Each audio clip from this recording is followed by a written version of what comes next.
Welcome one, welcome all, and welcome back to Zero Gravity Gaming's Gold League. Week 4 games tonight between Goon Squad Gaming Gamma and Nameless Predators. I am MXL, joined tonight, again, it's been 2 weeks, but by Tex. How are you doing tonight, my dude? I'm doing much better than I was last week. I was so sick. I could not. I had the chance to do some streaming for something a little bit in between back last week, and my voice, man. When I was on Silver Scraps, that's what it was. My voice was still recovering. I was gone. But I'm so happy to be back. I'm excited for this game to get to cast GSG Gamma again against Nameless. 2 0-3 teams with opportunity to prove themselves. I don't think there's any way statistically that they can come out at one of these teams cannot get a win tonight. Like, that's impossible. I'm not good at math, but I think that's a reasonable thing to say. Yeah, both these teams looking for their first win of the season here. It's been quite rough in terms of the schedule for both sides. Looking over at Goon Squad's schedule, they played against week 1. Why is this? I'm looking at the wrong thing. Goon Squad week 1 against Imperial Paradox, not a fun matchup for them. Played against BDE Sapphire, again another top team, and week 3 they played against Hyperion, who once again is in that like top 6 slot in the group. So not the easiest schedule, to say the least. Nameless, again, BDE Sapphire. I just saw them again. Hyperion as well, and Killer Whales, which is one of the 2 3-0 teams left in the group. So definitely a very difficult opening. So not too surprised to see that 3-0 or 0-3 rather coming out. So it would be a very big win for either of these teams to pick up tonight. Yeah, it sets them up for a healthier, and I say that in a relative sense, rest of the season, right? You're right. They came out, got some of the hardest matchups out of the way, and maybe this is the start of the meat of their season, right? Against some more closer competition. We've got some interesting picks coming in, or possibly coming in for draft. I know, Brennan here, you're really excited about some of these support picks that may be coming in. The Enchanter Lucian, possibly Enchanter Lucian combo, possibly coming in with the patch notes and everything. All of those double up shots coming in. That's going to be, it may be exciting if it plays out. I haven't seen it yet with the changes, obviously, but I'm not the biggest fan of Enchanters most of the time. Yeah, we'll have to see. Lucian did get some pretty significant changes. Both these supports play a lot of enchanters as well, so not going to be too surprised to see those come out. Tex, unfortunately, Pantheon will not be picked to this game. It is banned away. No Pantheon today. That's right. Not the best, but there are takeaways right on both sides for playmaking for playmakers. GSG taking away the Echo pick from the mid lane of Nameless. Also, the Viego taken away, though nerfed, still valuable. God, that was hard for me to say. As well as on the other side, taking away the Rel and the Pantheon. Now, talk to me about this Thresh pick for GSG. Oh, yeah. Well, you didn't see my arms raise with the Morgana locked in, but Thresh is a pretty strong champ right now. I think does a lot of work, especially when paired with something like the Aphelios we've seen a lot of recently. It doesn't seem necessarily up Foxy's alley, but could see it being paired with the Jinx actually going to be locked in. Trundle as well for GSG Gamma. On the side of Nameless, though, Nunu Morgana, what do you think of that? Nunu Morgana, it's all about those picks and all about those setup, especially if that's a roaming Morgana hanging out with that Nunu. That's going to be early dragons and early pressure on the mid lane. The Jhin pick. Okay. You seem excited about that. Walk me through your thoughts, Brian. So, Resident Morgana main here. I absolutely love this lane. I think it is super fun to play as, not against, of course. 2-second root into 0.75 second root. Jin's just like free hitting the whole time. Gets at least 2 autos and a grenade off in that time frame. Plus, you get the Deadly Flourish. It's a lot of damage that can come through in your short burst trades. If Thresh is able to do anything in this lane, it can be kind of rough. The support matchup actually is surprisingly volatile, so whenever one is able to get a lead, it feels really, really good for them, and really, really bad for the opponent. But I'll have to see how it plays out. Very excited, as always, to see Morgana. It technically is a flex. We saw it played in the LCS, I believe, last weekend, to mid lane. I don't think it's all that good mid right now, but it is still possible regardless. However, we do see Victor, Malzahar both banned here, so anticipating that neither team is locked into mid laner, I think that's a safe assumption to make. I think GSG is anticipating a mid lane counter pick from the Nameless to set up Diamond. You know, to give some credit to that Morgana, it might be like a 90-10 chance that they do that swap, depending on what happens. It'd be weird, but they could do it. I think it's up the alley for Diamond. Ooh. It's that kind of play style that they like to do with those kind of control mage types. Set snag, that's something that they Nameless have played in previous matchups so far this season. They like their tank top, their utility tank jungles, and a safe bot lane. So their mid lane is really the volatile pick for me. Is it going to be more of a control mage? Is it going to be more of a... Well, they took away the Echo Assassin, but Ahri's still on the table, if I'm not mistaken. Yep, Ahri's still on the table. GSG going to have to pick up their mid lane and their top lane here. They grab Orianna. That's a pretty decent takeaway.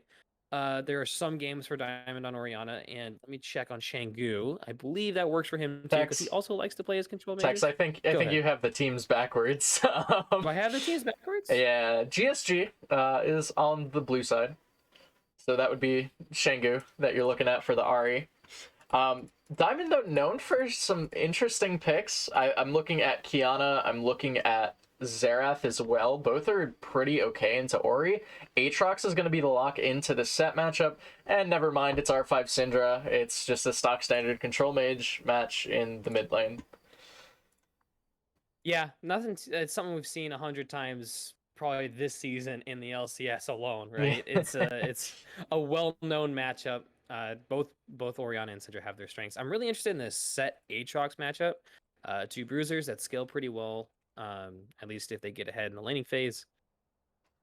But both have different ways they want to play team fights, different ways they want to kind of play the mid game with their TP plays and stuff. Now, my question for you, Brennan, is I'm looking at Trundle and I'm looking at the matchup. So I feel like they picked Trundle as when they saw the Nunu, who generally goes tankier. Do you think it's still do you think it still synergizes as the draft went on? It's definitely hard to say. I think you're looking at something like Orianna, and there's not a ton of reliable ball delivery there. It's mostly just kind of running at them, right? Yeah, outside of maybe the Thresh death sentence in. But on the side of Nameless, it's a pretty standard look at what they're looking to do. A lot of it is single target focus. There's a lot of pick potential coming through from a lot of these members, and especially with the utility Jhin provides specifically. I'd say, yeah. Just the range on Nameless alone, I'm scared to be Jinx on Gamma's comp right now. It doesn't seem fun. I also think Nameless have a lot of tools to play the game that they want to play spread across the team, right? They're not reliant on just Morgana to land picks. You can kind of overlap the gameplay of Nunu and Jhin and Syndra to also kind of accomplish the same thing that Morgana's trying to do. So all of these champions try to do similar things, and you have a lot of options to get the picks, get the engages, and you're never reliant on, okay, we have to have Morgana here, or we have to have Syndra here. We can make things happen and affect the map and affect the game with any combination of players present, so long as they're not terribly far behind. Looking at both of the junglers here, I think Nunu has a high tempo early, right? Wants to get going, wants to get rolling. Pun intended. I hate it. Just comes out the gate swinging, right? Has a lot of options, doesn't need to do a lot of crazy farming to be able to impact the game early. And Trundle can oftentimes try to match that in his own way, right? But it can also power farm, play the other side of the map, try to do that pendulum. He sees Nunu top, get some deep wards, try to take some camps, kind of power farm to that point where he's level 6 and is able to kind of match that Nunu intensity. Yeah, we'll definitely have to see. I'm interested to see just the jungle matchup in isolation. I think Trundle has a very favorable time into Nunu as well with the way that the pillar works. You just kind of see Nunu snowballing, and you just put a pillar right in front of the snowball or right on the Nunu, and then he's just sad, right? He's just not able to go and do what he wants to do. I mean, it's the same with Morgana into Nunu. That's why I love Morgana jungle into Nunu jungle, but it's not picked. They picked them together. It's fine. I will say as well, I've done Nunu support in the past. It can work. Stop that. I promise you. It sounds atrocious. I will say I'm very glad to see not the Enchanter matchup that we were kind of prefacing in the pregame a little bit. Just looking at the accounts, during our pregame scouting we did, Mappo, Nami, Morgana, Lulu, Sona, and then you look over at EFC, Janna, Sona, Bard, Braum, Soraka. Like, I didn't want to see that. I like explosive bot lanes. I think this definitely fits the bill. Yeah, I mean, I think this is a good medium, right? So both Thresh and Morgana kind of have elements of their playstyle that can remind you of some enchanters, right? But I'm sorry, guys. Still dying. Recovering from the still dying just a little bit. But they're much more explosive. They're much more proactive, looking for those plays, and they can make these massive roam plays through the jungle, through the mid lane, and even if we get crazy, we could see some top lane roams from the support on a good back. Get that Herald. I'm getting ahead of myself here. I could really be excited for some good Morgana roams. I always like to see that. But I agree. It's going to be hopefully a lot more exciting than we would get from what we were kind of concerned about, which would have been a little bit more safer. Both ADCs tend to play the more reserved style ADC. I know Jhin can be pretty aggressive and get up there, but for the most part, they don't play the Lucian, right, that we were worried about. Yeah. Not worried about, possibly anticipating. I'll use that phrasing.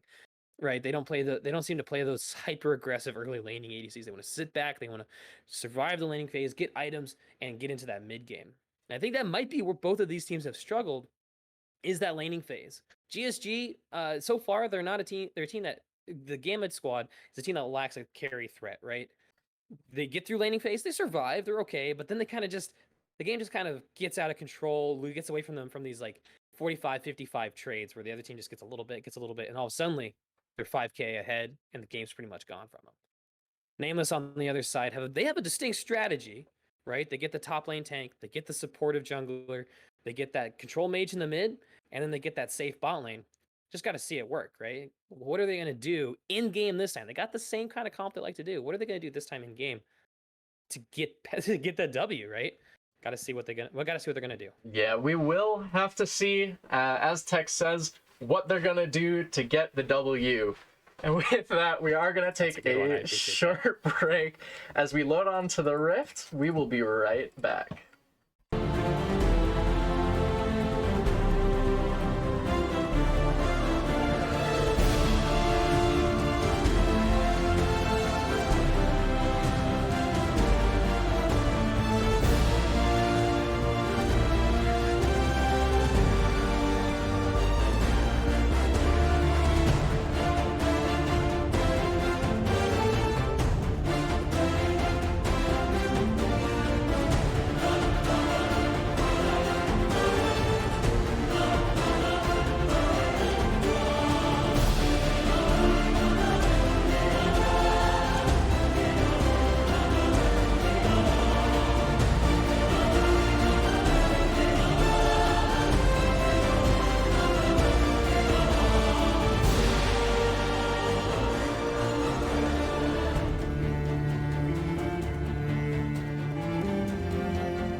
welcome back everyone to game 1 between Goon Squad Gaming Gamma and Nameless Predators.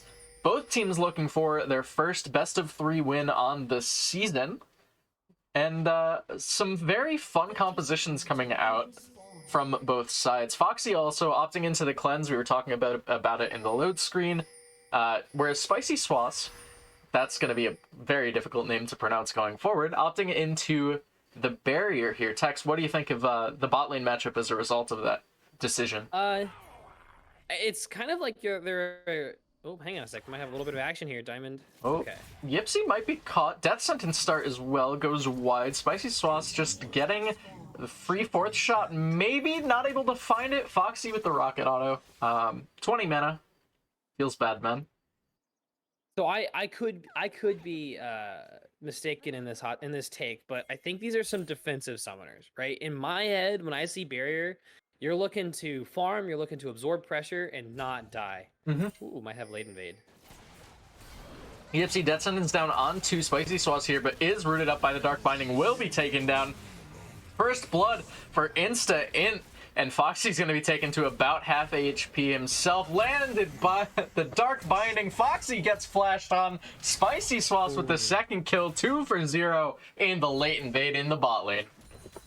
Yeah, kill going over to Insta-Int and a kill going over to Spicy Sauce. 2 of the best people you want to get those kills onto early, right? That gets Nunu ahead and only gives him more options into the ganks and after his first back, right? Like that's gonna be critical. Yeah. Going back to these summoners. Okay. Flash out of top lane. Sorry. Oh yeah, I thought there was gonna be more. I'll let you take over with the question I asked you 2 minutes ago. Yeah. So clearly the barrier came in clutch here as a trading tool. Well, maybe not clutch, but came in as a good trading tool. The cleanse as opposed to the heal. Now it was 3v2. And he was dark bound. I don't know how to say that right. He was dark bound. Heal might not have done all of the trick, but it could have helped a little bit more. But we're gonna have to see the effectiveness of these summoners as we get the game progressing.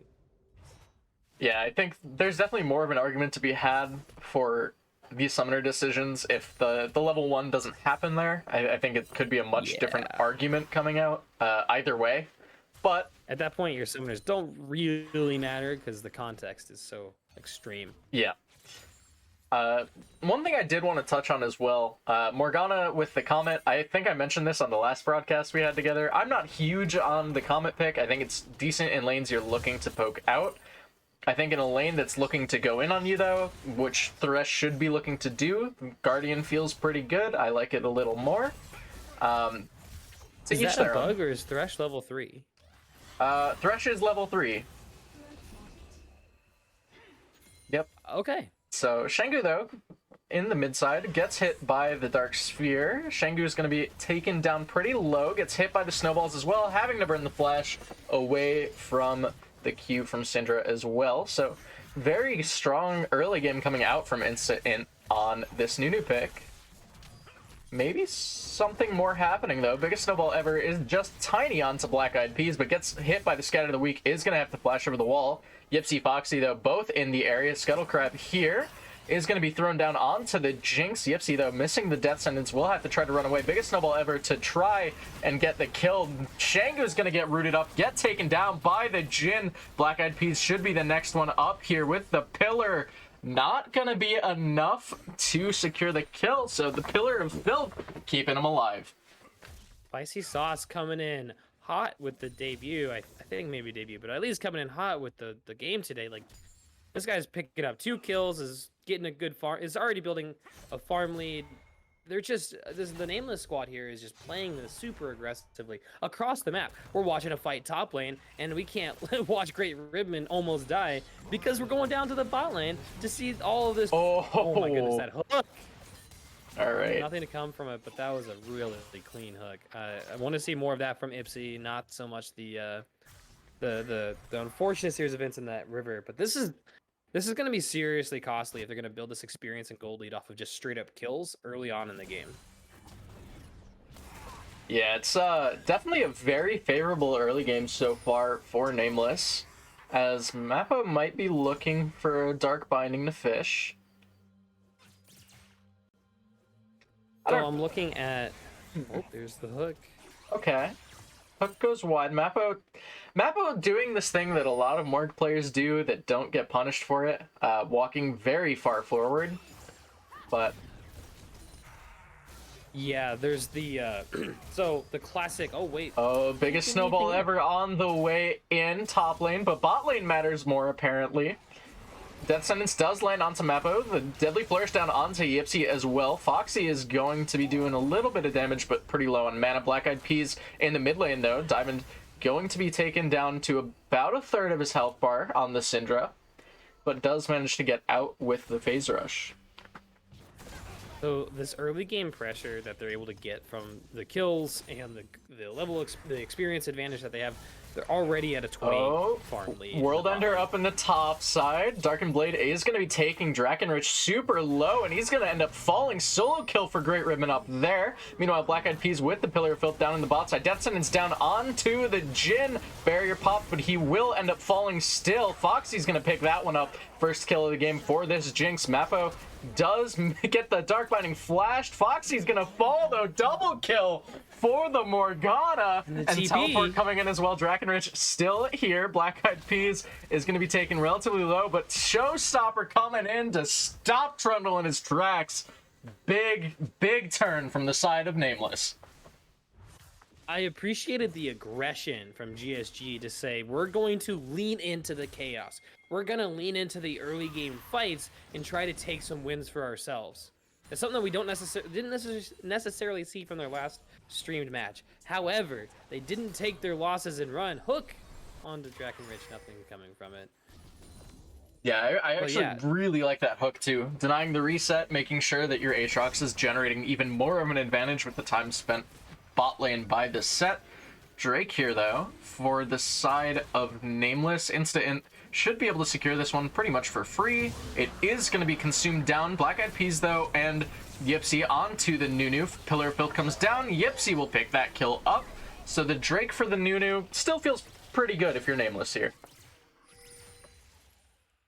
Yeah, you get the Drake. You don't lose a lot for it. It probably didn't have to die. But that's what GSG is trying to do, right? They're trying to go for those, like we were saying, lean into the chaos, lean into the fights, the Unga Bunga, right? The get in there and make something happen kind of mentality. Like before, they overextended. This time, they got their kill. They didn't get the dragon, but they got their kill, and they backed out. They didn't overcommit. And I think that hook onto Set paid dividends, right? It denied Set the opportunity to reset and decide between going to dragon and top. Obviously, he'd go to top, but I don't know. In my head, that one hook really did a lot of work to give them just a little to moderate way back into the game. We look at the top lane. Aatrox has accrued not just the kill, has not just even the kill difference, or kept the kill difference equal. He's got a 20 farm lead, and a lot of that, I think, along with the 2 plates, came from that hook. Yeah, I think that hook, Yipsy showing the... I shouldn't say showing a ton there, but it is a very, very good usage of that cooldown just to make sure your top laner is able to get even bigger on this Aatrox. It is a champion that, if he's ahead in snowballing, can be very difficult to shut down. And Great Ribbon, last week, or I keep saying last week, I think it was 2 weeks ago they were streamed, but pulled out the Aatrox, got hit with the Fiora counterpick, did not have a fun time in that matchup. Looking much more comfortable on this in this matchup, and really showing why this is such a priority or comfort pick for him. Absolutely. Might have some action in the top lane. Oh, Facebreaker is gonna miss. World Ender being popped though by Great Ribbon. Darkened Blade gonna go down to the Q flash, gets the kill in the 1v2. Great Ribbon really making his mark on the top lane. That is 2 ankle breaker flashes from the side of GSG today, with Foxy flashing over the Morgana Q, and then that flash from Great Ribbon. That was some really slick plays to try to capitalize on that gank. But we look to the top side and we see Great Ribbon capitalizing on that, or taking that kill advantage and turning it into a Herald, first Herald of the game. It's on Vision, they know where they are, but looks like there's going to be no contest here. Yeah. Now, Should just Go be the ahead. free Herald picked up here, but Insta-Int does get spotted out by Shangu. Might have been able to take some of those chickens. I happened to be blind today, so didn't quite see where the gold landed on that one. Infernal Chains, though, Great Ribman is making work happen in this top side. Drakenrich going to be taken to about a third, but it is set. Showstopper comes down. Haymaker as well gets the kill in the 1v2. Death Sentence down in the mid lane, though, into the Shockwave. Insta-Int's going to be taken very low. Flashes on out from that one. But a little over-aggressive from Black Eyed Peas up in the top side. Rocket from the Jinx will not find its mark. Just action on top of action. I think that was just an over... I think the sequence of events from Black Eyed Peas was a bit aggressive, right? I would have wanted to see them drop the Herald, let it get its charge off and break the turret, and then push for the kill, right? You can flank around to the side, drop the Herald on the back, and not give a set a way out, let the Herald get the charge, turret dies, go for the fight. Clearly you guys have the damage to kill him, and it was entirely on the turret that equalized it. Oh, Shangu, though, is caught out. Scout of the Week lands Unleashed Power. That should just be a dead Orianna. Instant will pick that one up with the Consume. Just snagging it real quick for me. Got to get the jungle carry rolling. What the support? The mid lane support Syndra already has 85. no. It's fine. All right. We're going to have a segment on my casts now. I think this just has to happen. It's called Stop Building Leandri's Torment on Morgana.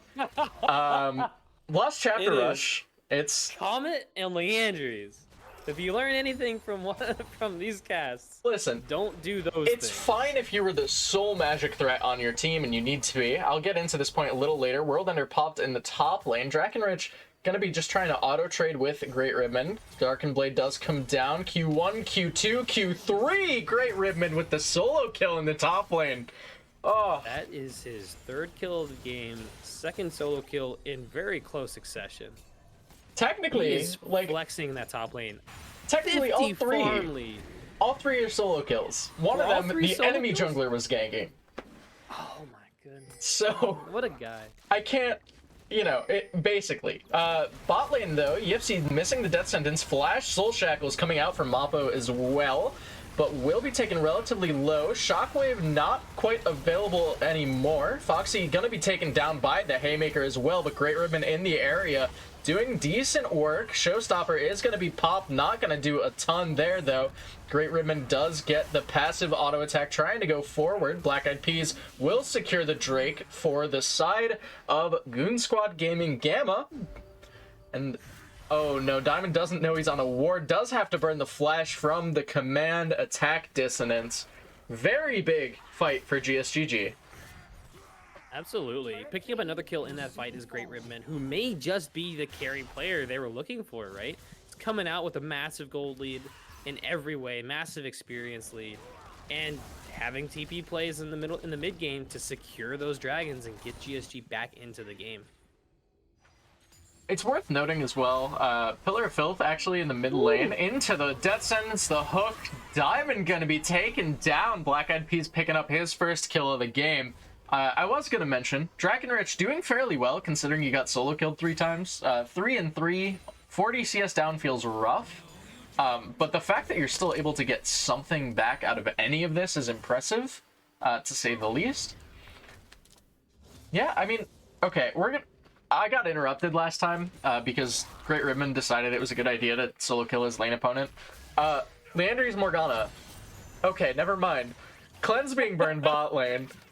Mappo's trying to make a case for it. I guess. So, Leandri's Morgana is great when you are the only magic damage threat on your team. It just does a decent amount of damage for sure. I think there's better options. I also think you just should be rushing stop or hourglass most games anyway. You do have the stopwatch early, so it's not as necessary there. But it's just like, you don't need damage with this comp. You need the utility, you need the CDR. It feels okay-ish, but you're not reliably able to maintain your I always forget what it's called now because they changed it from a Tormented Soil. But the W is not able to just stay proccing people as reliably. Jinx has Cleanse, there's a Thresh Lantern, there's even, like, Great Ribbon can just dodge the Q. So if your binding doesn't hit, you're not going to be doing a ton of damage. And if your binding's hitting, your team should be the one doing the damage in this game anyway. I think something like Shirelia's would be amazing this game for the side of Nameless. Ooh, yeah, give them the tools to follow up on a pick and really kind of cascade it. You know what else is amazing? Great Ribman just doing half of Drakenrich's HP in the top lane. Darken Blade coming down as well. Flash being burned by both top laners, but staying alive is the set. Still, yeah, very big for That's GSG. The end, but it looks like second turret gonna drop. Oh, just how low shy. is that? That is literally a 9 HP turret. That is just a minions sneeze Oh, away. biggest snowball ever. Black Eyed Peas will interrupt the Nunu with the pillar. Dark Binding landing in the middle of the Dark Passage. Kill picked up by Spicy Sauce in the bot lane. And curtains are being called. Yipsy, dodge and weave, buddy. Dodge and weave. Foxy will block the fourth and third shots of the ultimate, but Mappo is going to get a kill down onto Foxy and will be taken down as well by Yipsy in the bottom side. Meanwhile, Great Ribbon decided to come on down. Spicy Sauce going to be taken very low. Barrier will not be enough to keep him alive, and Great Ribbon doing work in this fight. Instant going to be taken down to sub 100 HP. Shengu trying to chase down Diamond will find the kill. 2 kills to Oriana in the overextension from Nameless. All right, you know what's happening right now in the Nameless chat? It's get Grievous Wounds. But you know what the problem is when you say get Grievous Wounds, you're about 5 minutes too late. A massive amount of healing in that fight, and just 1v3, taking that incredible lead he's generated in the top lane and really just applying it to the rest of his team, helping turn what was a losing fight in the bot lane into a winning fight. They have priority in mid lane. They were able to kind of resuscitate the bot lane waves. At least they're working on it. And they're setting up for Dragon, right? Oh, a TP in from Syndra. Yeah. Just positioning. Nameless does have the vision control, and that what is it? We have 30 seconds left on Dragon. Dark Binding down onto Foxy. Diamond might be looking for something, but does not fire the Dark Sphere before the Scatter the Weak, so just kind of burns the E. Hook, I tell you. I know you would have. You've done it to me in solo queue. Anyway, Texas Minter, that's the point. Black Eyed Peas, Pillar of Filth down onto Spicy Sauce. The Jin's gonna barely dodge out on the Death Sentence, but Foxy will pick up the first kill of the fight. Yipsy gonna dodge out from the Soul Shackles bind, but Yipsy will fall. Mappo picks that one up. Shengu does have the Shockwave available, but not a great way to start the fight. Great Ribbon already in the area. 1-for-1 support for AD carry, though, does seem to favor GSGG here. Favors GSG, but I'm hesitant to say by too much because the utility that Thresh provides with all of the pick options that the Nameless have, Thresh can really help with that. So it's going to be it's going to require hands from the side of GSG. Great Ribbon is spotted out up above, but the Drake has been started. Infernal Drake looks to be going to the side of GSGG. They will secure it. Smite from Black Eyed Peas for that one. Great Ribbon will get out from the Dark Binding as well. So just the Drake after the 1-for-1. Very, very good from GSGG. Yeah, very controlled, very just maintaining composure, right? Yeah. Earlier, they were making some plays. The Foxy had that sweet flash over the Morgana Q, died to turret. After they had gotten a kill, they could have just backed out. Same idea here, right? You trade kills, you get that DPS, you take away Spicy Sauce and his DPS, position on the Dragon, use Great Ribbon to zone off the rest of the team, get the Dragon, and back off. You could try to force it, get Great Ribbon in the middle of that fight, and make some serious plays, but it wasn't worth it. Get the Dragon, get out, maintain that bounty. Biggest snowball ever, not gonna find a mark quite there, but we do currently sit 10 seconds to Baron spawn. I don't anticipate either of these teams going for a 20-minute Baron. I don't think it's really gonna be good if they try to. But 4 minutes until the next Drake spawn, 2-1 in that regard to the side of Goon Squad Gamma. It's looking pretty good, even if the gold is slightly in the favor of Nameless here. Give me 1 moment here. Okay. Yeah, maybe a little trade on the top side here. Yeah, the Qs are just able to doing. do so much damage. Oh, Dark and Blade doing a ton of work. Facebreaker will get the stun. Haymaker barely tickling the Aatrox at this point. Great Ribman. Feeling very large and in charge in the top side. I mean, look, he has no vision backing him up in this top jungle right now. He only sees the fact that Syndra's bot lane, they knew the Morgana and the Jhin were mid. No idea where Nunu is right now, and he's just chilling. He's hitting the T2. He doesn't care. Speaking of not caring, Foxy walking in a straight line at the Morgana. Yeah, as a Morgana player, how do you feel about that strategy? Just walk in a straight line. Is that the pinnacle of countering Morgana? I mean, sometimes, other times, I just scream and say to my duo partner, hey, they're inting. But Foxy did know Mappa did not have access to the Dark Binding cooldown, so not a bad play, I guess I'd call it. Just free damage. Mappa gets hit by the Zap as well, so taken to about half on the Morg. EFC not quite landing the Death Sentence where he wanted. Interesting itemization here for the ADCs, both choosing Gale Force as their option. What are your thoughts on that? All right, Jhin can't do anything else. Kraken Slayers are really bad. Every 12th auto is really, really potent, but like it's every 12th auto, right?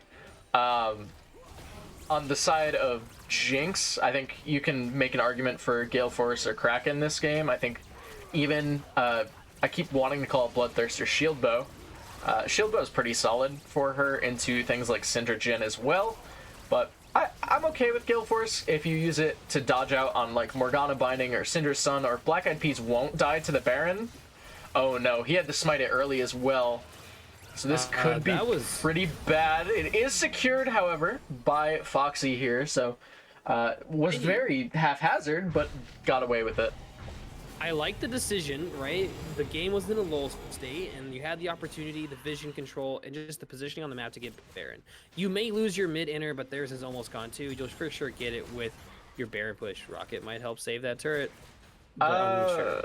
Yeah, I don't think it does. One more Jhin auto and it's gone. But nonetheless, I don't understand why we weren't on the side of GSG. Why were we not swapping aggro? It's not like... Sure, Thresh is ranged, but just step right up there. Yeah. Take the aggro. It would have made that play a guarantee as opposed to a like 60-40 risk in my mind. But nonetheless, they get the purple uniforms. Foxy goes straight into the biggest snowball ever and then cleanses nothing. So, good advantage generated by the side of Nameless there. Drake spawning here in 37. Baron is available. Mid T1 was secured by GSG Gamma. Dark Binding will not land, but biggest snowball ever does look to be hitting onto the Trundle. He will flash away from this one. Black Shield onto Instant as well. Yeah, they just want to try to absorb this pressure and let the side waves get those turrets in the top and bot side down. Looking at TPs, they have all of their TPs, both sides available to them, so this could be a pretty explosive dragon fight with that bot turret going down, that wave pushing. Gives GSG a good way to get a good in on this Dragon Soul point. Yeah, Curtain Call being burned just to try and scat out the Drake here. Biggest snowball ever coming in over the top. Death Sentence down as well. Shango with the two-man ult. Nunu and Morgana gonna fall right at the start of the fight. Drake going over to Goon Squad Gaming. Gamma as well. Top turret going over to Goon Squad Gamma. And Great Ribman might be taking a kill along with him. Will not chase any further, but very big fight and very big win for GSGG on the blue side. Yeah, the next few minutes are just going to autoplay themselves. Use the Baron, get some turrets, get the inhib turret down, and then make sure you're balancing your push in the top and mid so you don't have staggered waves. Get a pick if you can with Ipsy looking for Diamond, but otherwise it's just play out the Baron buff, because that was... Just wait for Dragon Soul and it's over. Yeah, Foxy, not huge on the concept of using rockets to hit the turret there. Gale Force is away from the Syndra Orb as well, but you just burn through all your mana while hitting turret kind of slowly just to hit it from range. I'm not sure how I feel about that one. So it will force a reset coming out from the side of Goon Squad Gaming Gamma, but a small thing there, not the end of the world. Gale Force will be back up in like a minute, so it happens. Baron has worn off. No dragon for another 4 minutes. It's a lull stage. It's time to farm, control vision, look for picks, and see if you can collapse on that bottom and get that bottom turret taken down. That's kind of the next objective in my mind for GSG Kappa. Because this is beyond Dragon, beyond Baron, right? There's not a whole lot you have to do. Yeah. You've got a 5k lead. You've got Dragon Soul coming up. You just broke their base, although the inhibitor's still up. You took down the inhibitor turret. So any one fight means an inhibitor for you. Pretty much, right? So the next thing, get that bottom turret, farm up, hang out, have a good time, grab a beer or a cup of tea. Whatever your choice is. Oh my lord, Tex. I will say, I've really liked what Goon Squad's been doing. They've just been able to basically keep this 1-4 going, keeping Aatrox on the side lane. There's been no response coming out from the side of Nameless, and Great Ribbon has been putting in a ton of work. Yipsy, they see you. They know what's going on here. Not sure this one's going to work out for GSGG, but some vision control going down. Baron has fallen off as of a minute and a half ago. But Great Ribbon, yeah, doesn't care. Yipsy knows, all right, they know I'm here. I'm going to show that I'm here. Biggest snowball ever, not going to find a target. So they've done a good job of getting the waves in and pulling the Nameless team to the top side of the map. I would like to see Foxy and Yipsy make their way bot lane while Black Eyed Peas and Great Ribbon keep the waves pushing mid and top. So they can get this turret. Well, it looks like Oriana's going to be able to get it himself, though Foxy may be in trouble. The Dark Binding hitting onto Foxy. Not able to cleanse in time to take the Dark Passage out. And a very big pick for the side of Nameless right as the Baron's about to spawn. Very good setup pick for the side of Nameless Predators. Yeah, I mean, that's what they need to do, right? So I'm just trying to think about what does Nameless need to do to get back into this game. They need to capitalize on bad backtimers. Yeah, I mean, that's definitely a way to start. Black Eyed Peas just taking an aggressive reset, will be punished for this one, will end up falling. Instant gonna pick that one up. And now your jungler's not gonna be up for Baron spawn, so this could get a little hectic. That's what they need to do. Maybe if they weren't given 2 free kills right as Baron was spawning, the approach would be different. But this is what you got to do. You take opportunities that present themselves, and maybe not go blind into the great unknown. Dark Binding down onto Great Ribbon as well, but he does not care. World Ender pop trying to end Mappo. Soul Shackles come out. You don't have the Hourglass Flash being popped as well. Infernal Chains bringing back the Morgana.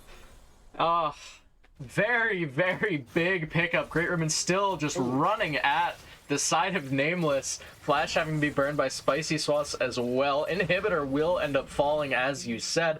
Second inhibitor looks to be the call from the side of GSG Gamma. Curtains being called at the moment.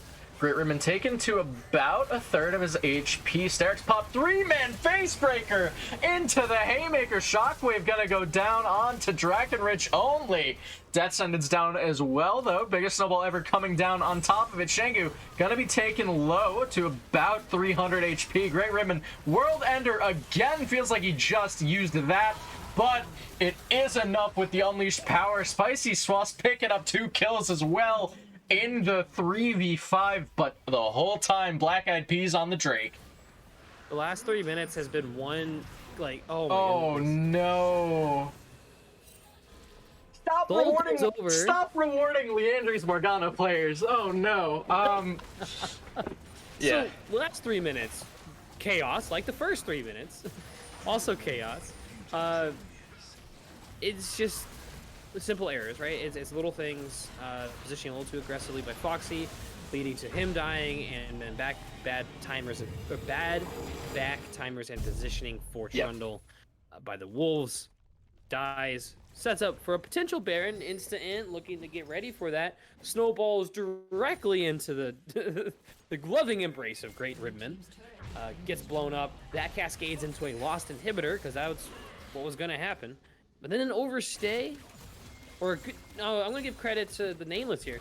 Great engages from the side of Dark and Rich, with, like you said, the face breakers and the haymakers, right? Really just locking it down and not giving them any room to get out of there without a couple losses. Yeah, just again, Drakenrich really popping off with the set pick after a really, really rough early game, right? I think that last fight definitely showed why this pick was locked in as the blind. I think a few things to note as well. Spicy Sauce, I wanted to touch on this, but we got stuck in permafights. Went second item Infinity Edge and had 55% crit, so was not really utilizing it. Did opt into the Lord Doms, so we'll end up having that 60% threshold now. Feels pretty good at the moment. I also personally am not huge on Hurricane second for Jinx this game. I know that's going to be considered like sacrilegious to say, but if you're looking for the Infinity Edge third, like most AD carries do, just looking over at the side of Nameless, I see Set, I see Nunu, they both have Thornmail. You might want to have gone second item Lord Dominic's. I think the item is still really strong. It does very well into these tanky front lines. As does Pillar and Trundlear, I guess, so we'll see. Good Pillar to stop the snowball from coming in.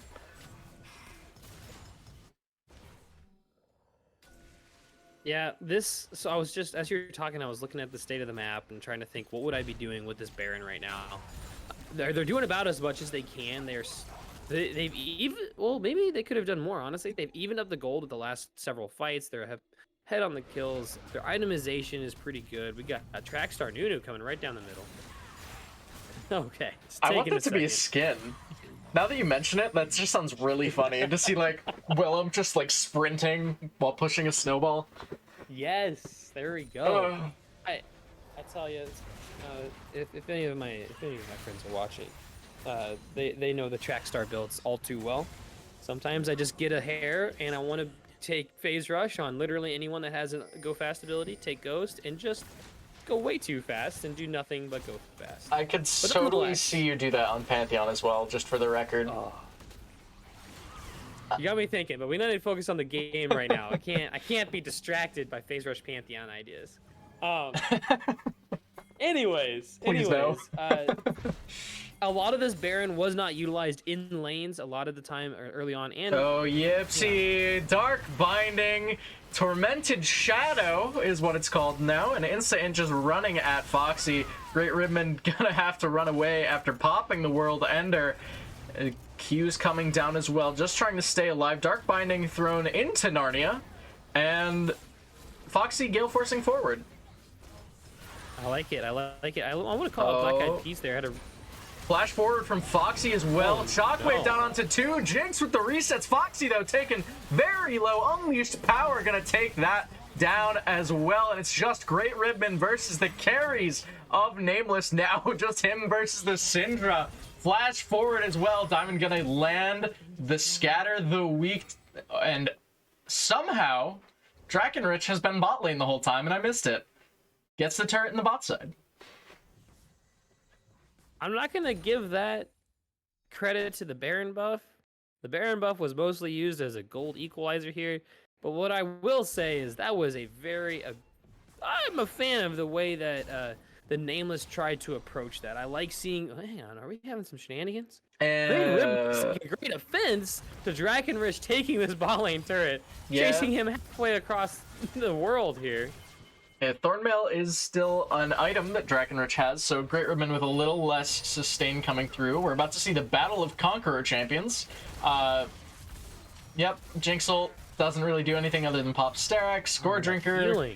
This is the most ridiculous fight I think I've ever seen. Showstopper Great Ribbon is going to be hit by the Syndra ult as well, trying to just sustain through it. Will end up falling to Diamond. Yipsy is going to land the Death Sentence down onto Diamond as well. Pillar of Filth will not be able to keep Diamond down, but Jinx picking up the shutdown onto the set. Biggest snowball ever, though, coming through. Insta-Int going to be taken to about a quarter health. Chopper's not going to be able to lock down the Nunu. Mappo trying to just find something here, but the Scatter of the Weak will not find a stun. 1 for 1 in the bot lane. That fight lasted way too long. And it was technically an extension of the mid lane fight from like a minute and a half ago. What is happening, guys? That was the most aggressive and angry move I've seen someone make in a competitive game for Great Ribbon. Tex, what objective just spawned? Well, if I'm not mistaken, that's the Dragon of the Elder variety. Yeah, Tex, where is the entirety of Goon Squad Gaming Gamma? Not there. Okay, so this is gonna go over to the side of Nameless for free. Ahead of Baron here in about 10 seconds. Yeah. So a massive, the biggest combat buff you can get in the game. That is ahead of the biggest rough. team fight the game will probably have. Third Baron about to spawn here. It is Infernal Soul that is on Goon Squad Gaming Gamma's team, but it's not fun trying to play against Elder. 20% max health and you just die, so you know, really fun. A relatively long-range kind of pick comp, right? Like you've got the Jhin, Syndra, and Morgana, and they have so much burst. One thing. Yeah. Like Great Ribbon's advantage is staying alive at low health. He's not going to get to do that. Foxy cannot walk at this fight. Shockwave down onto 2. Spicy Sauce will pick up the kill onto the Orianna as well. Great Ribbon does find the kill down onto Syndra. Is trying to stay alive in the backside. Yipsy's going to be taken down by the Elder Burn as well. Great Ribbon, though, staying alive, doing a ton of work in the backside. Foxy free hitting, but Spicy Sauce does have access to the 4th shot. Finds the Quadra, looking for the Penta. Will he be able to do so? Curtain call. Great Ribbon trying to get out of this one. Pentakill to Spicy Sauce on the Jhin. Oh my God, just came out of nowhere. 1, 2, 3, 4. Wait a second, 5. That was incredible. They're not even going to waste any time with the Baron right now. They have that in the bag. They're going to take their Elder. They're going to threaten the base while they still have it. Get themselves an equalizer in the inhibitor turret. Take this inhib in the mid lane. What a monster of a series. What a crazy series of events. What a monster. Spicy Sauce is just absolutely wrecking it. Yeah, definitely playing very aggressive on this Jhin. Since level 1, right? He was the recipient of a kill and an assist in that first level 1 play that happened. Just not afraid to play balls to the wall, for lack of a better term. Just very, very potent on this pick, to say the least. Super Mega Death Rocket will not be able to steal the Nash away. So now Elder buff is going down. It is down in 10 seconds here, but Baron for the next 3 minutes for Nameless Predators.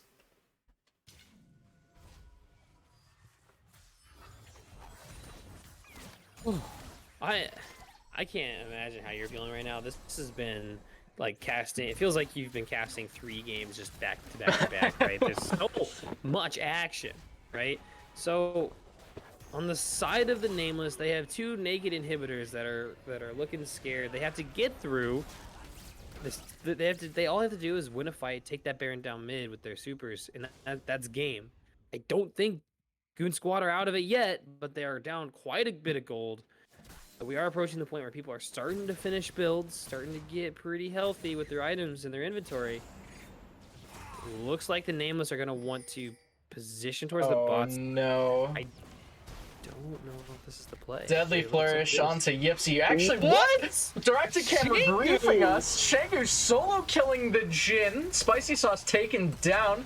Drakenrich will trade his life for Yipsy's, but 2 for 1 in the bottom side of the map. Great Ribbon pushing out the top side. Diamond in the area does have the flash, as does Great Ribbon. World Ender being popped. Flash coming out from the Syndra. Great Ribbon does not land the Infernal Chains, trying to get something done here. Now Mappo's run up. The 1v3. Great Ribbon missing the Q3 with the flash. Unleashed power. Gore Drinker. Super Mega Death Rocket. Mappo's going to find the kill onto the Aatrox, but 20 seconds on Spicy Sauce here. This could be the game for GSG Gamma if they want it. Black Eyed Peas just hitting the inhibitor up on the top side. 2 inhibs falling. Waves almost all in favor of Goon Squad Gaming Gamma here. Black Eyed Peas will barely dodge out from the smallest snowball ever, as I'm going to start calling that one. And again, it seems to have reset a little bit. Elder Drake in 1.5 minutes. Baron in 3:45. What is Oh the my lord. longest ZGG gold game there has ever been played? We need to get Feathers or someone on the case here, because like I know it's not 40 is not crazy, but this game has just the energy of a 60-minute game. You know what I mean? Unfortunately I do. A little tangential. I had some flex games with my Clash team the other night, and we had like 3 50 or 60-minute games in a row. Was not fun. I know exactly what you mean by that. Very high energy, very back and forth. And I think that describes this game perfectly, right? It seemed like both teams were in a favorable spot at several points in this game. 45 seconds on Elder Spawn, though, and Black Eyed Peas is clearing top jungle. All the teleports are up. Yeah, Black Eyed Peas. Just you guys sit with your came team. out. You're Trundle. Why are you backing 30 seconds to Elder Spawn? Oh no. This is like watching some IBS stuff, but I'm not.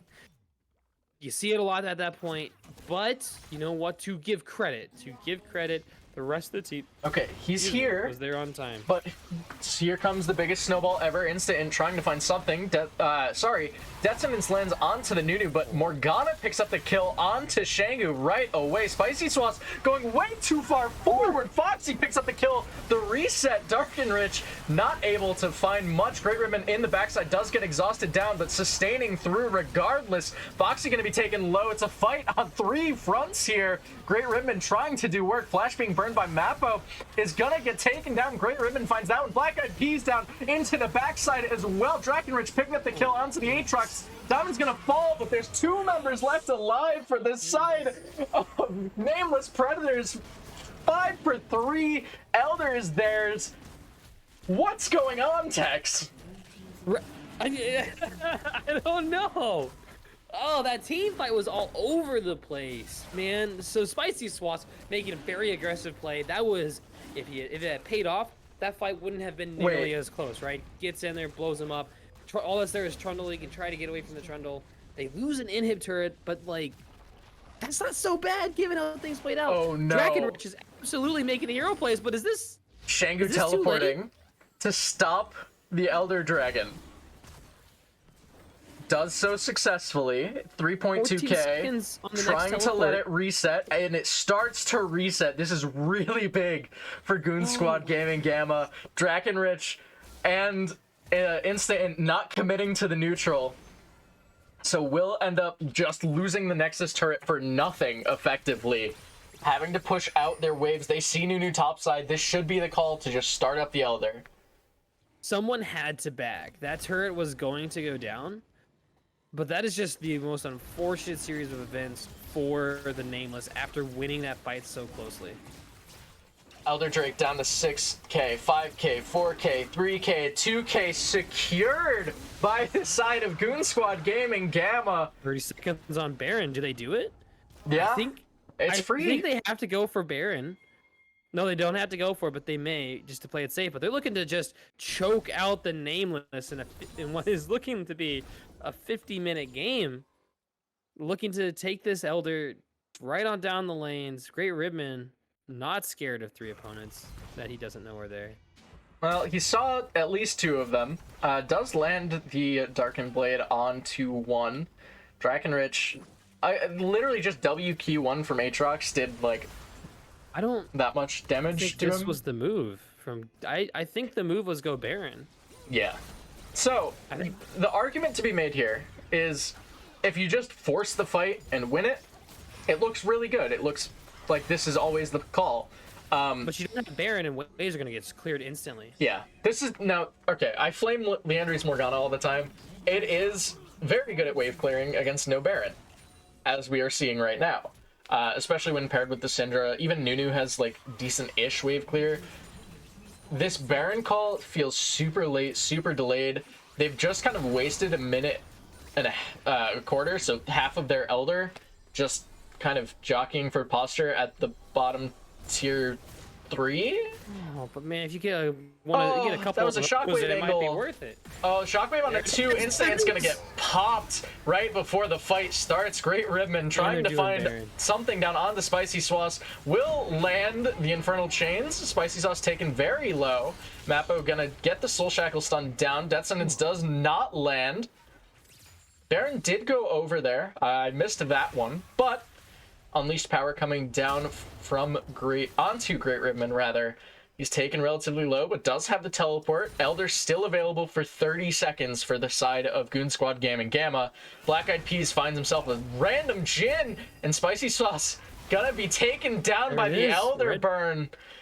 Very big misplay from the Jhin here after that early penta, or mid-game penta, I'll say.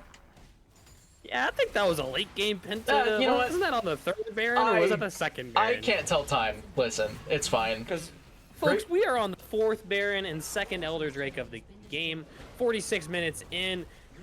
The base is all but destroyed. Great Ribbon jumping in. World Ender coming through. Last Nexus turret is going to fall, and the Nexus just blows up. Game 1. Very back and forth, but going over to Goon Squad Gaming Gamma. What a game! Back and forth and back and forth. There was... Oh my goodness. I'm sorry, I gotta collect myself for a second here. Yeah. That, seriously great plays across the board, right? Like, that was not a bad game that was painful to watch. That was intense, at least for me. I think both teams had very good looks. Like, they were able to punish a lot of the missed positions or missed recall timers from either side. With that said, it happened a lot, which means it was happening on the opposite end as well, right? You look at it, the bot jungle catch out onto like 2 or 3 members from Goon Squad Gaming Gamma. Just shouldn't have happened. They just were taking greedy recalls, got punished for it very well. The same thing can be said for some of the overextensions that Nameless had. Like, both teams are very good at punishing, but they also opened up a lot of avenues for the other team to punish, right? The guild ended literally 100 apart. More specifically, 94 gold apart between these two teams at the end of it. So, very, very close, very back and forth. Both teams, like you said, had great looks. Oh my god, you're right. That gold difference. Yeah. I've never seen anything so close. In all my years, I gotta give it to Great Ribman and Drakenrich for absolutely making this game as exciting as it was, right? These guys just made a tear of the map. And they had different points. Like it was the first part of the game was Great Ribman's time. There's the middle was kind of both. Then Drakenrich had his time, and then Great Ribman had his time at the end. It was just incredible play from top laners in a lane that is often historically relegated to Orin duty, right? Like to that, you're going to sit in your lane, you're going to hang out. No, these guys are making it happen, and that was awesome. Incredibly exciting. Yeah, I think Great Ribman had a very strong early showing on this Aatrox. Came out of lane, like, what, 5-0 or something? It looked really gross. Drakenrich, though, even considering how far behind he was falling in the 1v1, really managed to make something happen with the set. I think there was a lot of like smooth plays coming out, just flash facebreaker onto 4 members, and then all of a sudden you're able to do that into a very big showstopper. Like, he did a lot of work this game considering how far behind he fell early on. I think Spicy Sauce, that pentakill looked hot. There's no better way to phrase it, but just a little over-eager, a little too big for his britches, it felt like, towards the later stages. It's hard. This is a very, very tense game, and I think both teams can feel good about how it played out in some points, and can definitely look towards others for improvement. There were definitely very particular moments, right? Yeah. That, like, it was Foxy got caught, Black Eyed Peas got caught, and then, sorry, blanking on names for a moment. Jungler, that's not Instant, is it? Yeah, yep. It is, okay, sorry. Diamond and Instant got the mix in my head. Anyways, Foxy got caught. Black Eyed Peas got caught. Instant gets caught, right? Just 1, 2, 3, 4. Just... Yeah. And then that led to lost inhib, overstay at the inhib / great plays from the tanky set player Drakenrich to set up for the Baron right after that. It's just this leads to this, leads to this. There's a lot to learn, but also some excellent plays across the board from these guys. We will have to see, though. We are going to take a short break. Goon Squad Gaming Gamma taking a very, very back and forth game one in this series. We will see if Nameless is able to turn it back around and take us to a game three, or if Goon Squad will pick up their first best of three win of this season right after this.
Welcome back, everyone, to Game 2 between Nameless Predators and Goon Squad Gaming Gamma.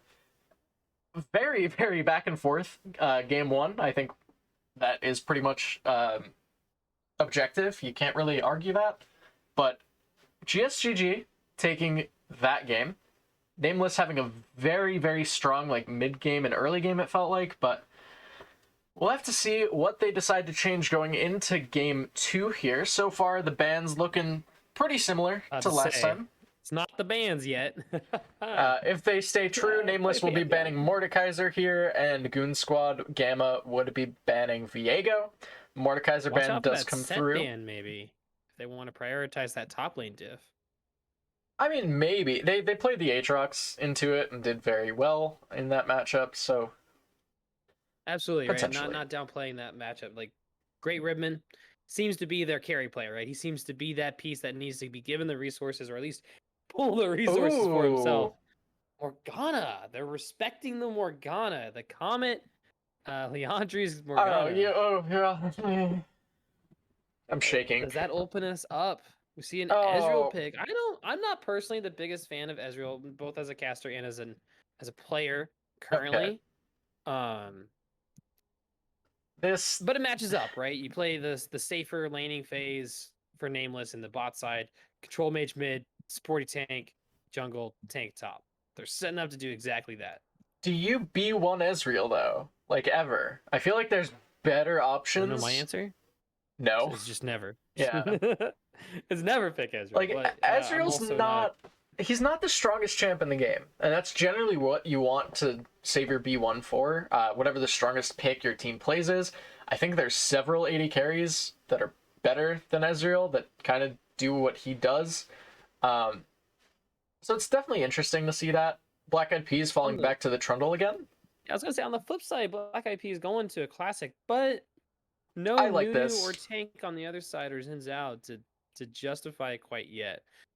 The combo worked great, right? Like if it works, it works. Run with it. But usually you see the Trundle taken as a counter to something else, and there's the first of the enchanters for the evening. Not counting Morgana, of course. Mumu, who's just received the double bandage toss change. Okay. An interesting pick. I'm excited for that. So I do want to go back to the Trundle for a brief second. Humor me. They're going to pick an AD carry here, a mid laner in R4, or switch those two and pick your mid here. Oh my god. Don't. You can't. So, I know Auction's new, and all new champions are OP, and he's got his strengths. Okay, good. Vayne is a Foxy staple. So it matches well with Thresh. Go ahead. To go back to it, Trundle can be flexed between top and jungle, so I would anticipate that they're going to hold that flex pick till the very end. Not necessarily great into Ezreal, does fairly well against Nami. Mumu did get buffed like you mentioned. Set being banned here though, this to me signals they're not looking to put Trundle top lane. I think he has a very favorable matchup there. I'm curious as to what the call is going to be though. Victor being banned away from Shengu makes sense. Like I was saying in between games, I'm wondering if we see an Ahri pick. I know it's not necessarily meta, but it's a contested pick for both Shengu and Diamond. They both like to play the Ahri. I've had success on it in their solo queue games. I am anticipating an R5 top lane pick, though, given the performance from Ribbon. Give him that resource in the draft to be able to carry the game. Grab something safe, control Meiji for Shengu. Clearly, he performed well on Orianna. That is still up. Doesn't have a lot of terrible matchups, right? So, I want to see what they do. This is going to be curious. The only change in bans between games is Set being banned instead of Camille. Every other ban is exactly the same between games 1 and 2. Okay, you know what? Fine, you're right. You caught me. 2. Oh my god, that's a Zillion. Oh my god! All right. It's a Zillion! It's Zillion mid. Incredible. It's been a long time since I've seen one of these. And the response is Vinegar himself. Let's go! Man, you have no idea. I'm so excited. I love both of these champions. I hate these champions, but I love watching them get played. That's fantastic. And then Ornn for the top lane, gonna sit up there and make plays and be the frontliner that they need. All right, Right. this is make or break. R5 top lane. What's it gonna be? This is gonna be a hot take. I think Ornn is absolutely awful with Ezreal. I think it's not fun to be Ezreal with Ornn, and it's not fun to be Ornn with Ezreal. Two very different champ looks, or what they're looking to do. Hey, Yes. there it is. All right, we were talking This a bit. is the spicy draft. We were talking a very small amount before the games about the patch coming through. I was anticipating to see a little more Lucian tonight as well. It hasn't been picked yet, but Gangplank is incredibly strong right now since the changes came through. Barrels can crit. The Q counts as a ranged auto now, which is a nerf, of course, but still procs on hits. Barrels are 125% crit damage. If they crit, you end up doing like just a ridiculous amount of damage regardless of the build you choose. Super well, as long as it's not like AP Gangplank. Don't build AP Gangplank. Yeah, I'm very excited for this pick. Okay, so this is an interesting comp from GSG. Individually, I like every single character pretty much for where they were picked. Together, it's a very short-ranged, brawly, do the dance kind of comp, right? They want a tango because that Cillian doesn't have a lot of range. Vayne, not a lot of range. Thresh, longest range character in there in terms of what he can affect. GP is not going to have range, right? You're not going to get the 3-string barrels. That's not going to happen, at least at range, right? So they want to be kind of in the midst of everything, right? They want to be there. They want to be tussling. They want to get to that mid game first item spike for their carries in the mid, top, and ADC. I want to play around those objectives. Those were great opportunities for big open space for those or not big open space, but good spaces for those close range fights. On the other side, the Nameless. I'm looking at it, Ezreal aside. It's a team fight comp. It's a team fight comp. Yeah, like they're totally fine being in that scrappy short range. You've got double bandage toss and Mumu. Bandage R E has the W going, bandage again in case you decided to run away at any point, right? Ornn does Ornn things, and Veigar has the best stun in the game, right? So this is gonna be a bloody game, and it's either gonna be over in like 25 minutes or another 46-minute game. That's my guess based on what the way last. Yeah, that's fair. I'm interested to see though how the Ezreal is gonna fit in with this comp. We mentioned it's a team fight comp. I 1000% agree, but I can't help but think of what if this Ezreal was something else, right? Aphelios is really strong right now. Ashe even. You can take a lot of different things that can do a lot of work in team fights. I think Ezreal has the ability to skirt around them, but he's not doing a ton of like AoE damage, right?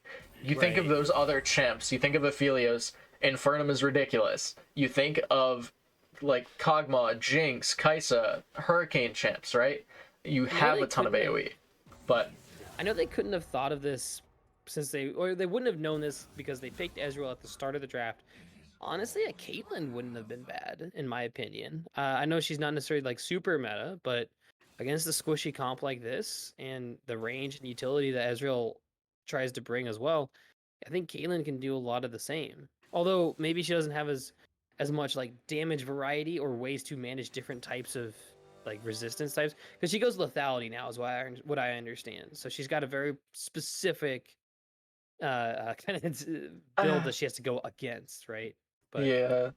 Well, we'll have to see. I think a lot of this game, though, is going to come down to how Foxy is able to position on the Vayne. We saw some over-aggression or over-extensions last game, but if you're able to clean that up, Vayne against Ornn and Mumu feels pretty okay, especially in the isolated 2v2. Like, Vayne Thresh into Ezreal Nami should just win lane pretty hard.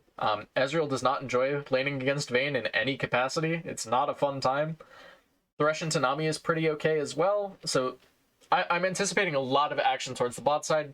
GP is a notorious weak side top laner as well, so most of my attention is going to be bot side this game, I would assume. But we'll have to see what Black Eyed Peas looks to do with this Trundle pick. You do have the potential to do things in other lanes, I just don't anticipate it. Kinda got lucky. His ulti's going to be useful for something with this Ornn being around and this Amumu. But And that's obviously kind of a myopic perspective.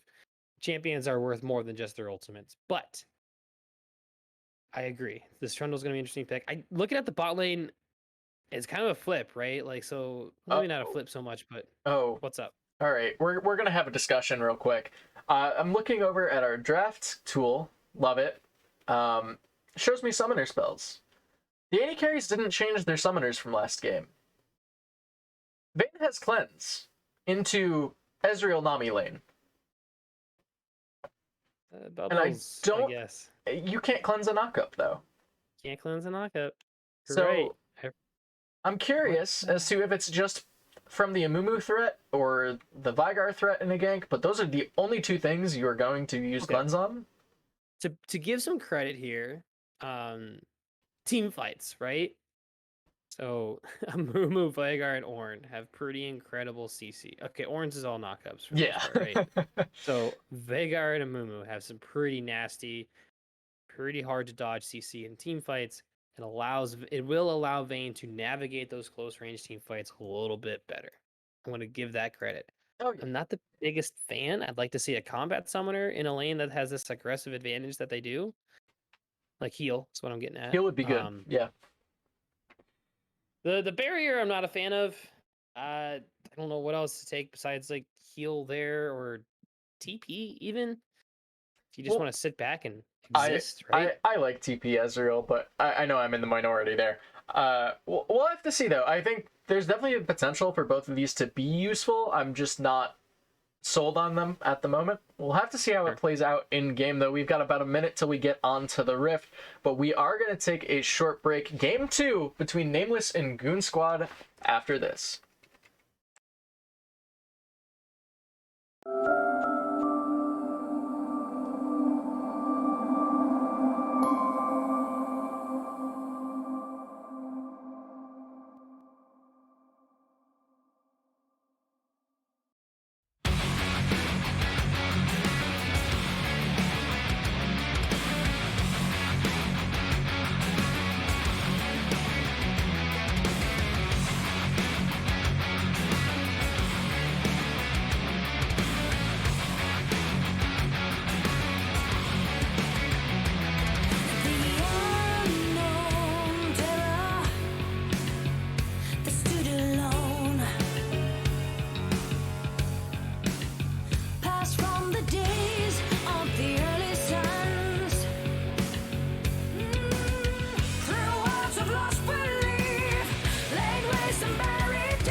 Welcome back, everyone, to game number 2 between Nameless Predators and Goon Squad Gaming Gamma. A very tense, very back and forth game 1 leads to Goon Squad Gaming picking up the first win in the series. They're posturing for an aggressive level 1 here, but it does I think it's not. scouted out by the very tactical ward, so they're gonna hang out, sit there, dance, show off for the side of the Nameless, while Nameless rotate just away, place the ward, get safe, don't make any sort of crazy moves. Yeah, and I mean, just looking at it, right? Hitting the wrong buttons here. Just the vision control already, knowing that this play is likely to happen, playing it safe. Spicy Sauce is going to just try and cancel something. It is spotted out, lethal tempo proc, so Spicy Sauce alerting this side of Goon Squad Gaming Gamma that they were spotted out here. And should be all for that. GP, though, is going to be a little late to this lane. Might even get stopped by the red buff, as it is being not started, actually, by Instant and Drakenrich, who do spot out Great Ribbon here. Diamond's in the area now as well. GP popping the Corrupting Pop, but might have to flash anyway. Instant, though, still level 1 on the Amumu, does not have access to the Bandage Toss quite yet, so will be able to walk out of that one, but will have to burn his teleport, and Ornn just gets to waltz the lane. If we've learned anything about these guys, it's shit's happening in the first 2 minutes of the game, no matter what you do. Even if an invade is spotted out twice on a ward, on a pair of wards, something's gonna happen. Now, looking at some of the rune choices here, we got Halo Blades for Vayne, and we've got Unsealed Spellbook for Drakenrich are the ones that stand out to me. Can you talk to me a little bit about that Drakenrich take on Ornn there? Yeah, so the thing with Spellbook on Ornn, generally you do it into ranged matchups or matchups where you feel like you're not really able to proc Grasp, just because Aftershock feels kind of bad. I'm actually going to hold that. Foxy is going to get the Condemn down onto Spicy Sauce. Arcane Shift away. Death Sentence goes wide. Yipsy not able to land that. Meanwhile, Drakenrich going to be taken down low by the barrel. Great Redman taking him down to about 100 HP. Drakenrich burning the Bellows Breath to try and turn something. Pillar of Flame coming down as well. Very aggressive trades in the top side here. But yeah, the Spellbook mostly utilized in matchups you're not going to be able to proc Grasp. In Bandage Toss down onto Great Ribbon. He's going to burn the flash to stay alive. Instant takes a turret shot. I'd like to carry on with my point at some point here. Maybe it'll be safe now. Great Ribbon is staying under turret, very low, but does not have access to the teleport like you mentioned. Death Sentence right into the face of a caster minion. I think he was expecting that minion to die and get a little bit of a cheeky hook. I see that happen every once in a while, right? Yeah. Given the position where Spicy Sauce was. Now, the lane in the spot lane wave situation, it's neutralized, and in the position it's in, that's really good for Spicy Sauce. He's allowed to step out, trade kind of safely, and Thresh is not able to capitalize on Ezreal being a little risky like that because the risk is mitigated. Foxy, along with Mappo being able to trade as aggressively. Sorry, go ahead. Foxy playing the lane very aggressively. I'm not a huge fan of it. Black Eyed Peas up on the top side. Great Ribbon taken to about 100 HP. Flash Pillar coming out will force the flash from Drakenrich. All right. Yeah, I mean, the big thing with the Vayne Ezreal lane is generally Vayne can dodge his skill shots and just kind of abuse him during the downtime of the Mystic Shot. Not really what Foxy's doing. Foxy's just tumbling and then autoing, and then Ezreal gets like 3 free autos and a Q on the way out.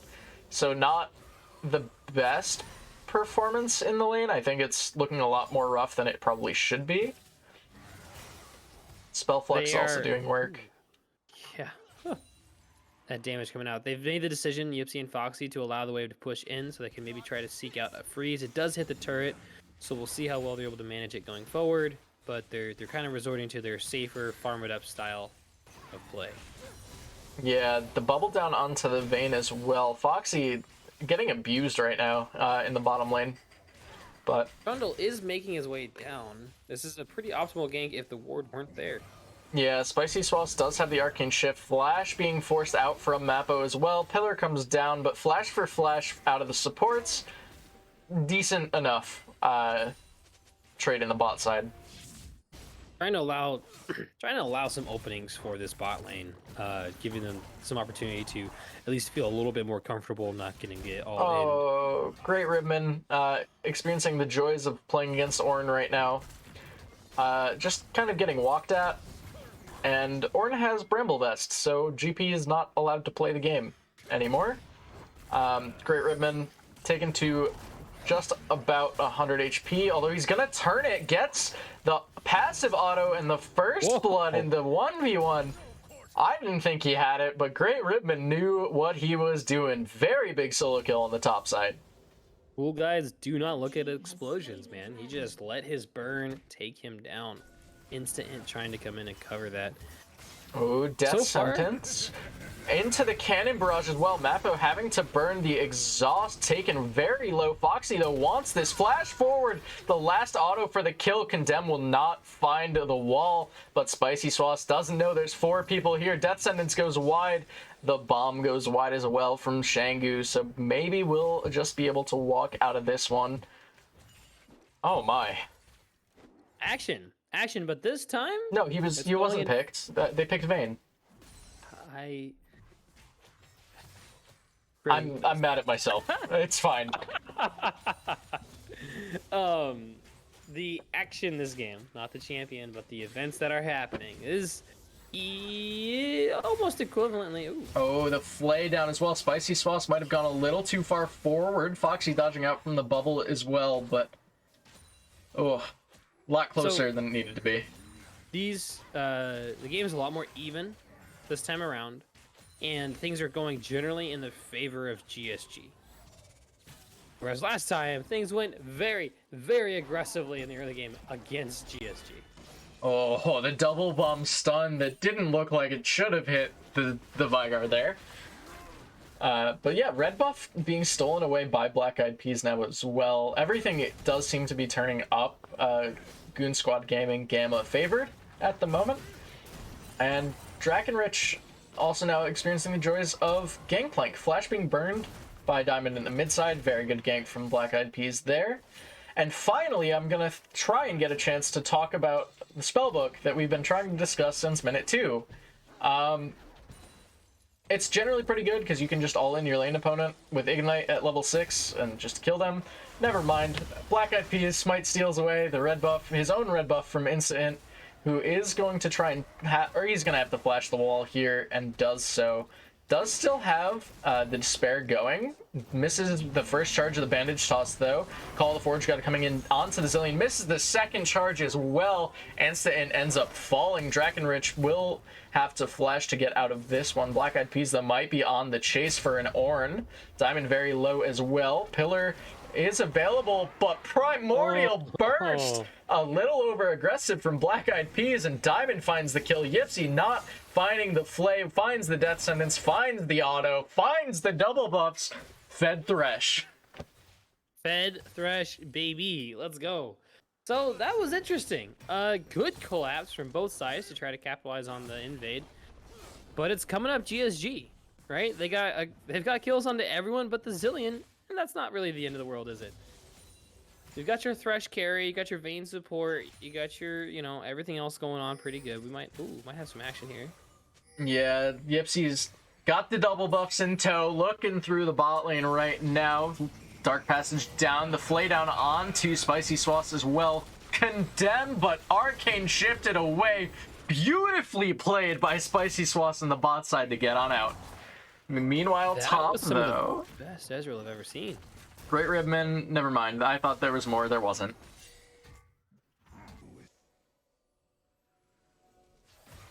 Yeah, that was some of the best Ezreal moves I've seen. Like, it wasn't necessarily spectacular. Oh.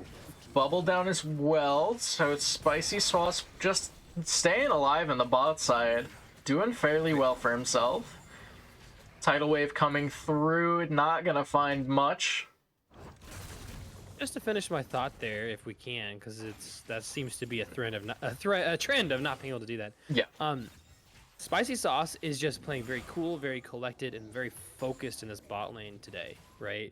The Jhin had a lot of really immaculate moves, really interesting plays. Definitely trying to be that true carry for his team. Oh. Dragon is up here in 40 seconds. Vision currently in favor of GSG, but Nameless are trying to get a foothold in there. I'm looking at TPs. It looks like both sides have teleports available to them from their top laners. Great Ribman TP might not be as valuable as a Drakenridge TP into these fights. He doesn't have the tools to... My goodness. Oh my lord. Drakenrich taken low. Barrel comes through. Parlay to secure the kill. Can't TP if you're dead. Yeah. That is for sure. Black Eyed Peas, though. Death Sentence down onto the Ezreal. Flash out from the Trundle, but he's going to get resurrected by the Chrono Shift as well. And the double bomb down onto the Ezreal, but the Primordial Burst instant and picks up the kill. Vayne in the backside, though, trying to do work. Foxy tumbling away, but will not be able to get anything in return. Flashing over the wall. Final hour, not able to finalize a kill. And that should be the Drake going over to Nameless Predators. Call of the Forge got in the top side, though. And 2 levels down, Orin doesn't care. Great Ribman solo killed. And now in the bot side, we're seeing the fight come out. Bandage toss down onto Yipsy is going to get taken down by the W from Veigar. Spicy Sauce going to flash forward and get the last Mystic Shot. Shangu, no mana, no way to get out of this one. Diamond 3-1-2 on the Veigar. Now that spells danger right there. It may be using the letters VIEGER in not that order, but... It's AR. Whatever. Point is, I can't spell, but that has to spell danger, right? You got a 20 farm lead on the Veigar, 3 kills, got a 300 bounty. And this Amumu has been, in the last minute and a half, right? In the fight leading up to, during, and after Dragon, that extended engagement, the bandage toss CC got him from one side of the river to the other and back again. Right, this guy's getting the crowd control out there, affecting all sides of the fight, and like Trundle tried to get out, got bandage tossed, and then had to flash but caught in the ulti. Right, these fights that they want, we're going back to the way these fights want to play out for GSG. Right, they want those close range skirmishy team fights, but you don't do that into Veigar and Mumu, right? Yeah, like you can't do that. They have all these tools available to them. Hang on. Ultimate coming down from the Ezreal as well, but Instant does not have access to the Curse of the Sad Mummy quite yet. Will end up falling. Spicy Sauce, though, doing a ton of work. Kills Black Eyed Peas in return. Jungler for jungler in the bottom lane. Shangu. Oh, Spicy Sauce gets tagged by the Death Sentence. Foxy should be able to pick that one up, but not before Ezreal picks up the double. Foxy trying to look for something. Triple kill for Spicy Sauce in the bot side. 2 for 3. Oh my lord. Nameless Predators looking good in this mid game. That's not how you want to that's not how you want to see that go. You want to get that hook and you want him not to get a chance to get any sort of damage off because Call of the Forge God. Drakenrich finds the auto and will get the knockup as well. Great Ribman. He misses the pillar. Great Ribman turns it around. 3-1 now on the gangplank. Oh, that's unfortunate. Drakenrich was really feeling it after that last TP, to get that solo kill. And Tidal Wave? It's nothing but action this game, Tex. Tumble out from the bubble, but Foxy should end up falling regardless. Oh my god, what was that? Spicy Sauce not able to find it. Mappa will, but Great Ribman trying to fight instant. Not sure you want that. Curse of the Sad Mummy, bandage toss, blue smite. Great Ribman does end up falling. Oh, this is a very bloody game, Tex. 19 kills, over and a kill it doesn't a minute. Stop there. Pillar into the bandage toss instant. Oh my lord. Let me catch my breath, guys. Yeah, so this game is incredible because like all the objectives are getting taken too, right? Like fights are happening, dragons are being taken, heralds are being taken, like everything is happening. Yipsy, you can't go there. Spicy Sauce picks up another kill. This is not. They've got the gangplank scaling on this highly skilled Great Rib Man as a hopeful win condition going into the late game. Oh But my! right now, like Spicy Sauce takes the grub, and he's just dead. Oh. 3 Mystic shots and you're dead. Just got back to lane. And the toss goes wide. Drakenrich missing the Searing Charge as well. Pillar, that was a weird interaction that just happened, but does check out. Yeah, it just feels like Goon Squad Gaming Gamma is walking one by one into a fed Ezreal. And that's not what you want to see with Ezreal Nami as the duo. It's a lot of damage that can come down with any sort of a lead.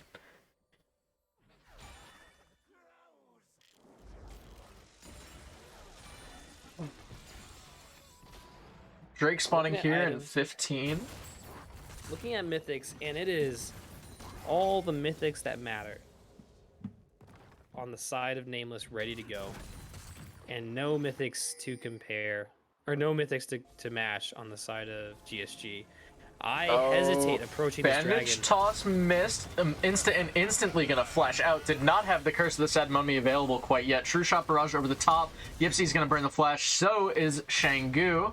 Teleport does come in from both top laners here. Call of the Forge got available. Curse of the Sad Mummy now available. Drake has been started. 3k and counting left on that one. That sentence does go wide, but the event horizon to keep everyone out. Great Ribbon trying to trade with Spicy Sauce, but will take the Dark Passage on out. Drake picked up by Nameless Predators and a very, very tense posture around it. You're down mythics, you're down levels across the board, and you're down tempo on the game. You're not going to get that dragon. Spend that time on the map, getting vision, going for Herald. Like, the Herald's up. You could take it. Get the farm that you lose when you're posturing instead of trying to posture for a dragon that's a 10% chance you get it. Especially given the trend so far, right? The Insta Mumu and Diamonds Veigar are controlling the space in the river. You are not getting in there with your close range ADC and your close range mid laner. Yeah, it's definitely a little rough. I know I mentioned this point a lot on broadcasts of going for suboptimal plays because it's the best chance you got. 17 minutes in rarely is going for the 10% play the best chance you got.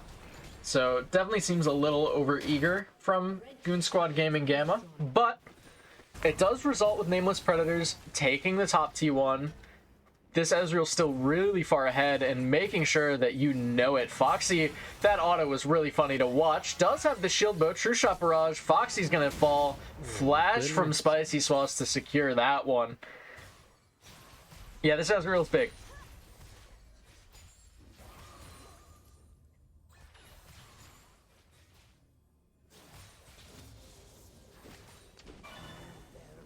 Black Eyed Peas in the bottom side here, looking to do something or make something happen on the Veigar. Not able to do it through the event horizon. Shangu, though, might be get the next target. Spicy Sauce will not get hit by the bombs. Does get hit by the Everfrost, though. Death Sentence Barrier being popped. Ganon Barrage over the top. Nami picking up the first kill down onto Yipsy.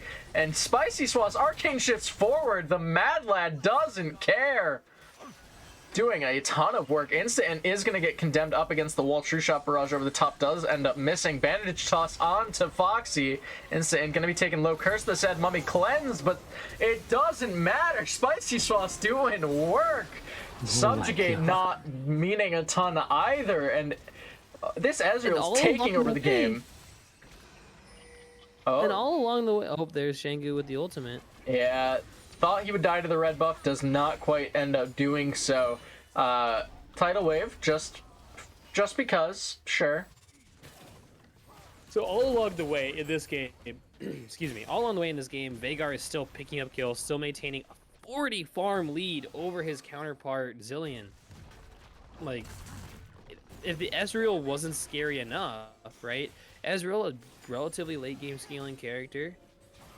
Veigar, the definition of late game scaling is scaling in the mid game, right? Like, this is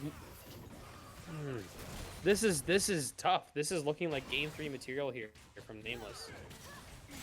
Yeah, Spicy Sauce, though, still susceptible to getting shut down here. Taken relatively low, shut down by Foxy. Everfrost coming through from Shangu to try and kill Drakenrich, who does flash away. Does Searing Charge into the pillar to break that one, but will end up falling regardless. Black Eyed Peas picking that one up. Death Sentence goes wide, but somehow Orin got the return kill. Not entirely sure how that happened. But sure, 2 for 2. 2 for 2. I thought that was the last tick of health was the red buff from Veigar, but you know what? Maybe that's how he picked it up was from. Listen, Drakenrich is telling his team we take those. Like, he's beefy. He's Ornn, right?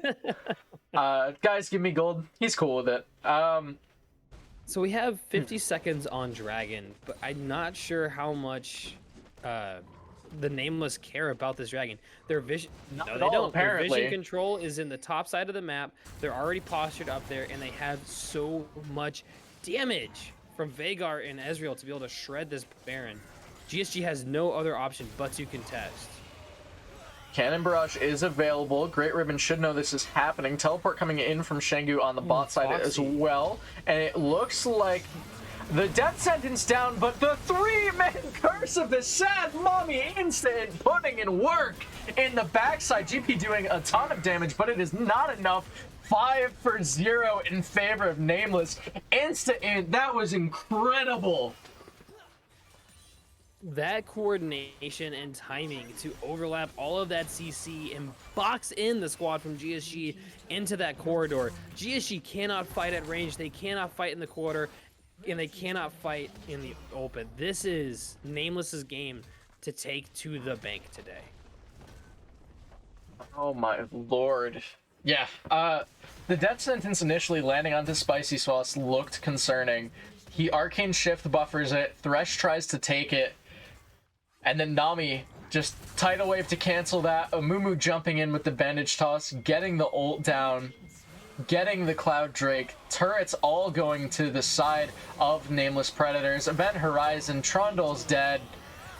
It looks like desperation right now for Goon Squad Gaming Gamma. And, Shangu channeling the passive there momentarily. Double bomb down onto Spicy Sauce, but it doesn't matter. Foxy going to be taken to less than 10 HP, it looks like. Oh my gosh. This is, like, playing the I gotta give a lot of credit. We cannot not give credit to Spicy Sauce here for piloting this Ezreal so effectively. Being able to, like, little things like channeling the phase shift when he's getting the knockback from Vayne so he doesn't get wall stunned, right? All of these little things that he's doing to keep himself a part of the game in really tense situations. But I really, on top of that, I've got to shout out Instant with this Amumu. Leveraging the buffs, the ability to crowd control, just that extra level of control. Whoa, okay. So, normally I like this call. However, you have a wave pushing into your base. The enemy team knows that you're here. Call of the Forge God coming through might be enough to dissuade Watch this Amumu. GSG from going, but Tidal Wave over the top. Amumu lands the 2-man ult there, just dives onto Foxy without a care in the world, and Shangu not able to do enough in the backside. Does get the kill down onto the Ornn, but will just be a 1 for 4. Minions crashing the base. Spicy Sauce finds the Zillion as well. Teleport from Veigar into the base of GSGG. And it might just be that for this game.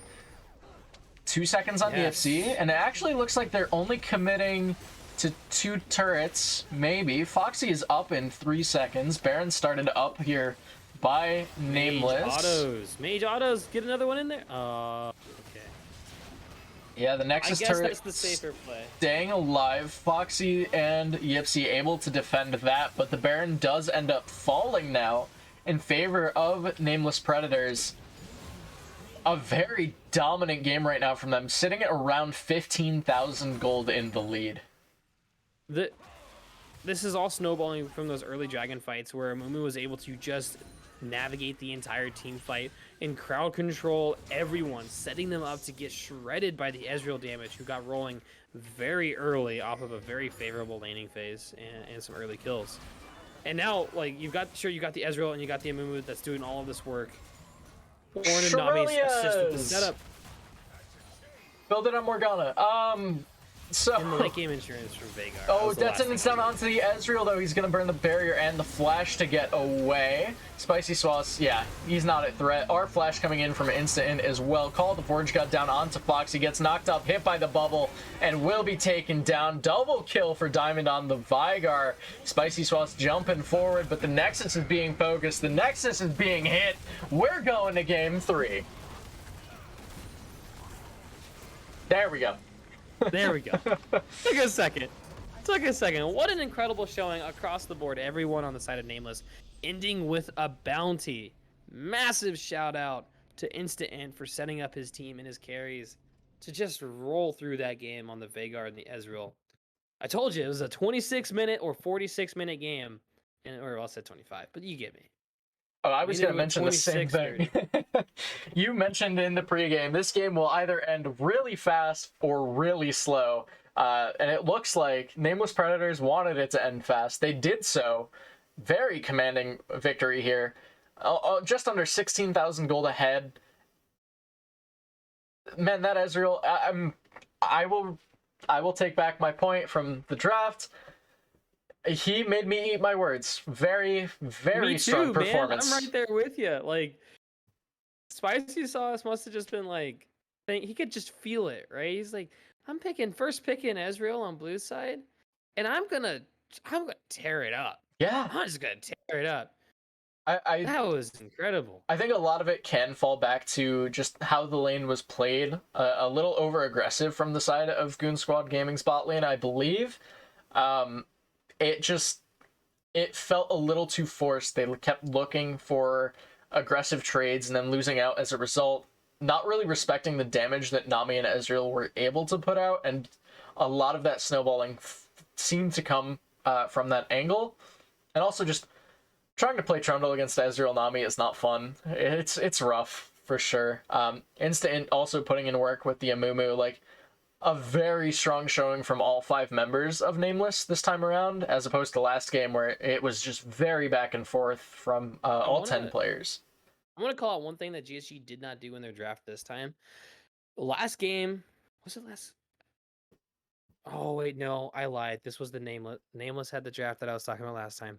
Sorry about that. What I was going to say is the draft last time, everyone on the team had a way to like initiate the strategy, initiate the win con, right? That was Nameless, right? Nameless last time had the tools in their kit with the Morgana, with the Syndra and everything like that. In retrospect, the game 1 GSG roster or GSG comp did also have the tools to be able to make a fight happen and play it out through multiple different champions, right? They did not have that option available to them. They didn't have a solid frontliner, and when you have a team that's Zillion, Gangplank, and Vayne, you need that utility, easy setup, right? I would love to see, like, this maybe is a bit of a stretch, but like a Leona or an Alistar or a Galio. I'm biased. Those are all champions I play. But things that do that in the support role, or something from the top jungle that gives you that guaranteed setup, not the conditional setup of a Thresh Hook or a Flay or a Trundle Pillar, but something that gives you that really solid guaranteed setup so that your DPS can do the damage they need to. Yeah. Because on the other side, Nameless, they got 2 bandage tosses, an Amumu R, Veigar box, Nami ulti, and then Ornn doing Ornn things, right? They have all these tools across the team to be able to less conditionally and more easily just set up for the Ezreal and Veigar to do all of this damage, right? I mean, I have to agree with you. there are a lot of different tools that Nameless has been able to keep drafting. Last game, it was a lot of pick tools that they were able to utilize. This time around, the Aura Mumu combination, just able to start a fight whenever they want to. I think a lot of their drafting has been solid. I am in agreement with you. I think a lot of the conditional engage, it looks really good when you're ahead. When you start falling behind, it starts looking pretty rough. We will have to see, though. Game 3 coming up soon between Nameless Predators and Goon Squad Gaming Gamma. Both teams now playing for their first best of 3 win in this season right after this break.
Welcome back, everyone, to Game 3 between Nameless Predators and Goon Squad Gaming Gamma. Game 1, very back and forth.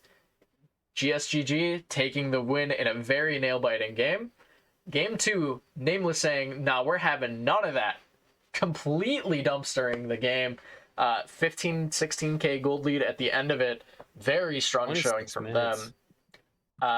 And here we are, Game 3. Nameless opting to take blue side once again, as they did in Game 2. And keeping the bans the same. Yeah, they haven't changed their bans all night. GSG Gamma, respecting the Morgana and the Ezreal from games 1 and 2 respectively. Shen being the third ban, but this does leave open the Echo we were discussing a little bit in the pregame.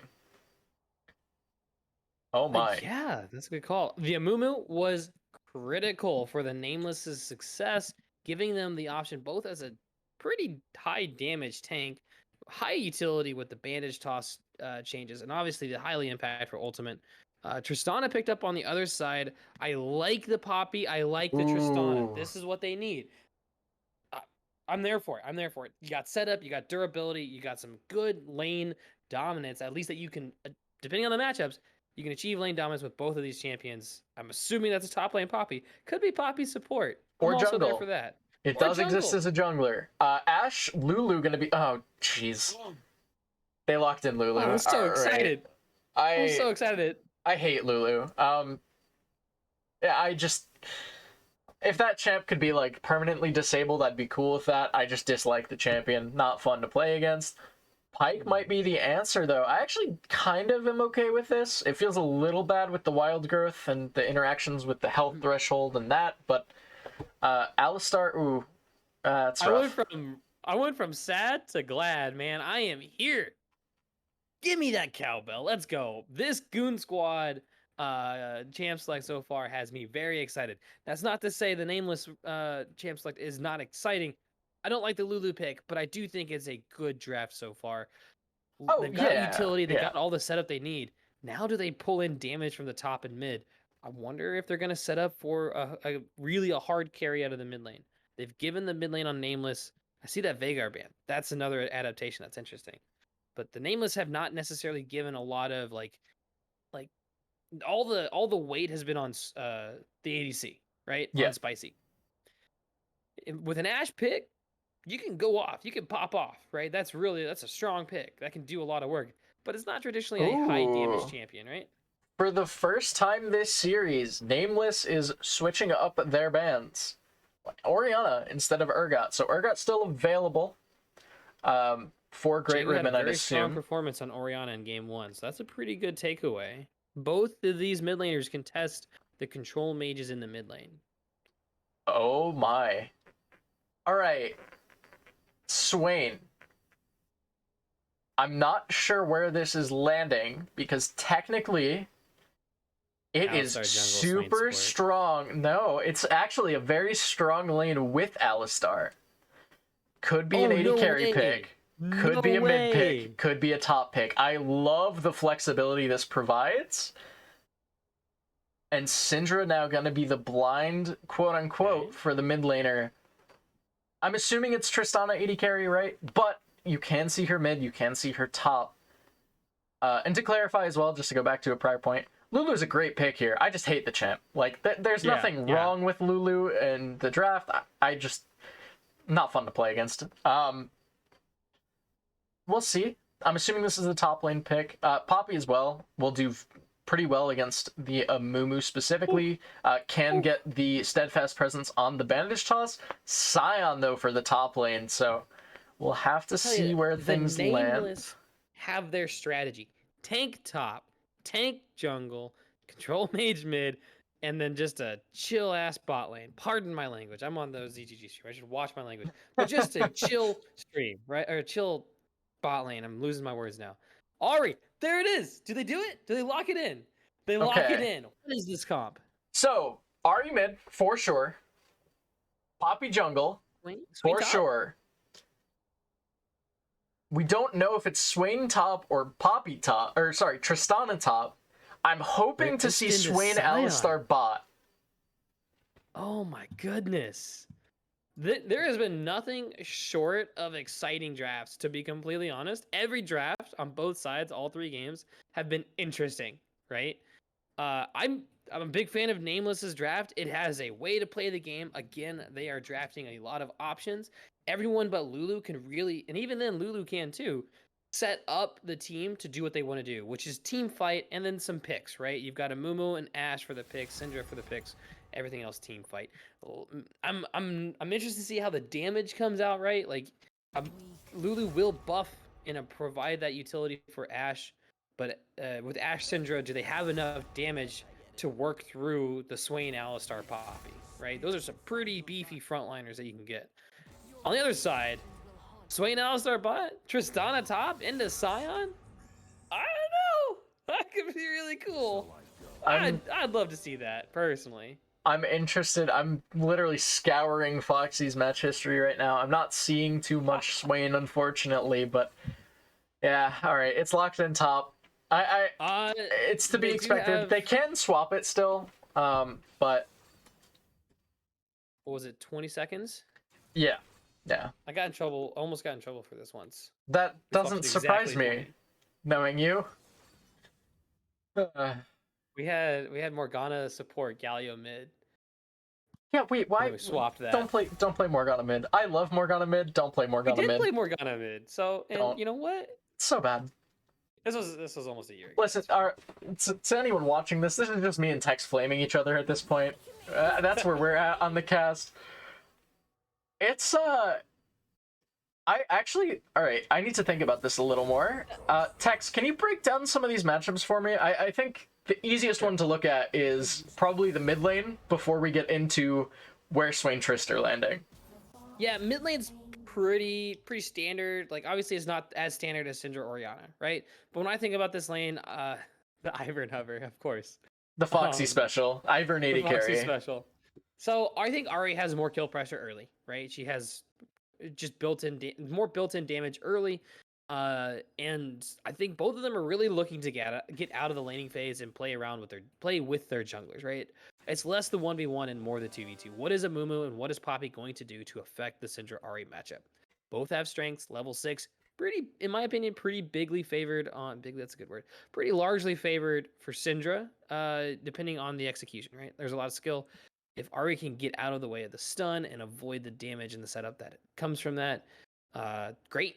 But no number of dashes are going to get away from a Syndra R once it's channeled, right? So that's going to be really what happens when the junglers get involved. Who's going to tilt the balance, in my head. Bot lane, Lulu versus Alistar is a fun one. That's a classic. All right. Lulu has a lot of damage early game, and Alistar is not really a champion until level 3, kind of level 2, but mostly level 3. The Tristana gets to complement that, right? Gets to try to match the damage that Lulu can put out in the first 2 levels with her bombs and her all-in. But I do worry about the all-ins pre-level 3 onto Lulu, because if you go in and you aren't coordinating and you aren't picking when to pull back, you're not looking for the kill, you're looking to trade as Alistar Tristana at level 2, because Lulu can, polymorph, drop the damage, glitter lance, all that stuff. And obviously Ash extends fights, gets that extra little damage in there, and you can engage and end up with way less health than you started, and end up losing the trade because of those kinds of things. I would agree with you. I think Lulu can reliably shut down a 2v2 pretty effectively. However, if Alistar Tristana are able to get the level 1 advantage, Lulu has one ability, so she's either shielding or polymorphing, not both. I think if the level 2 comes through, you can expect to see Foxy and EMC just all in onto either the Lulu or the Ash, get a very favorable trade. Tristana with Hail Blades, Rocket Jump, and Explosive Charge at level 2 is a ridiculous amount of damage. You could feasibly see a very strong level 2, kill threat come in there. With these things locked in, though, some things to take note of. Tristana running heal and Ash running cleanse. Normally you see that the other way around.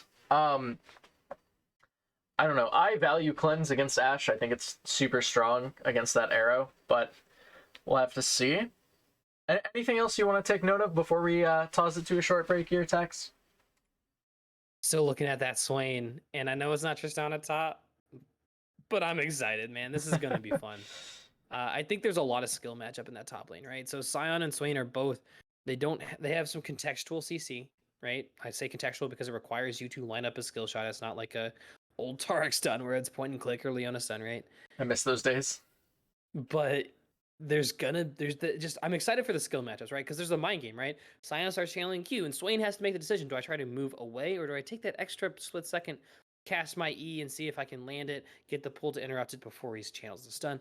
All of these dynamics and the effect they have on the lane state, because if you fight in the lane, the trading on the health, the trading on the health pools and the exhaustion of mana, because both of these can become very mana hungry champs early. All of these elements are going to be really exciting for me to watch in this lane. Yeah, I love these drafts, man. These are exciting. Yeah, very exciting drafts, very exciting game. Which one of these two teams will be able to pick up their first best of 3 win of this season? You'll have to find out right after we take a short break as we load on to the Rift.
Welcome back, everyone, to this deciding game between Nameless Predators and Goon Squad Gaming Gamma. Both teams 1-1 right now, sitting at 0-3 on the season, so looking for their first best of 3 win.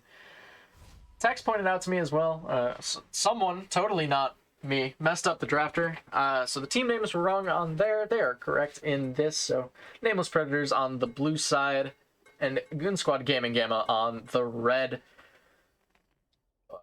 We were talking a bit, Tex, about the beauty of these two compositions in the load screen, how much fun this game should be. It's been a while since we've seen the Swain top lane. Absolutely. I was saying this before we went to break, but this Swain, I love Swain as a champion. Like I really appreciate the rework. I know he's totally different than what he used to be, really, but I like the mechanics of it, and I think there's a lot of skill expression, not just in landing the abilities and comboing, but in managing your mana, managing your health bars, and using your passive healing and stacks and all that stuff. And Sion is another one of my favorite champions, my highest mastery champion back in the day. Sion support, Sion top. You were just an awful person. You play Sion support and Pantheon support and like super speed and like Jin or what? Man, you're awful. I'm sorry. But nonetheless, it's an exciting matchup with two champions that have a lot of interesting dynamics on their own, and seeing those layered together, that's the kind of stuff that I love to see in League of Legends. Now on the bot side, we're kind of seeing the problem of this matchup. Yeah, the level 2, very favorable if Alistar's able to hit it early. The level 1, Lulu Ashe, not fun to play against level 1. Shengu missing the charm in the mid lane. One of the lessons... Ooh. Okay. Soul Furnace, one of the lessons shielding. that I learned early into... Sorry. One of the lessons I learned early into my transition from the IBS scene into Gold was going against, like, Lulus. More competent Lulus. And it's, you don't fight Lulu level 1. Yeah. Especially Lulu Ashe, right? That is so much level 1 damage. Damage, CC, like, it's very difficult to deal with. A lot of slows, a lot of just chase down potential from that duo. Great Ripman. Swain, I'm trying to, like, think of what to say, because this is a very surprisingly slow game, considering the first two in the series, which just had action from minute 1 onward. So, yeah, no invades this time. We had a pretty standard 5-man, and nothing, like, no fights, no crazy action in the laning phase yet. Trades, of course, resources being spent, and right now GSG are on the wrong end of that in terms of consumables left. Yipsy, Polymorph is down. Sorry. I wanted to ask you, Brennan, about the first time I've ever heard you compliment a Rune Choice, and that was Poppy's Rune Choice tonight. Am I really that toxic? Anyway, yeah, so the big thing with a lot of Poppy players, especially looking at Jungle Pop, Drakenrich, that's a Conqueror Swain. Q, First Blood, just disrespecting the Q. I always forget the name of that. It's something Bolts, I found, whatever. Yeah, solo kill, sure. Anyway, Dark Harvest Poppy, her other Rune Choices in jungle suck. Just frankly, like, you don't want Grasp as a jungler ever. You don't want Aftershock necessarily, unless you're, like, looking to be a Giga tank, and even then it's a little too situational. So your options tend to fall to, like, Predator, Dark Harvester, Electrocute, and if you're looking to snowball, which Black Eyed Peas I think has been looking to do all series long, really like the opt-in of the Dark Harvest. So makes sense, even if we're gonna see Poppy build into, like, Sunder or Sterax like a true tank would. Yeah, I think it's a pretty solid option, and Swain got First Blood, so talk to me about this one and what impact this will have on the game. Well, so Scion scales indefinitely. If he dies again... Yeah, another never move. Drakenrich gonna be taken low by the Q from Great Ripman again. Oh, it's... A big piece of it is the sneaky Conqueror, right? So not too long. Headbutt Pulverize, Insta-Ints in the area, Exhaust down onto the Tristana. Surprise. The Exhaust Cleanse coming through from Spicy Sauce, but Black Eyed Peas is here to turn it around. Does force out the flash from the Amumu. He's still gonna fall. Insta-Int, nowhere to go.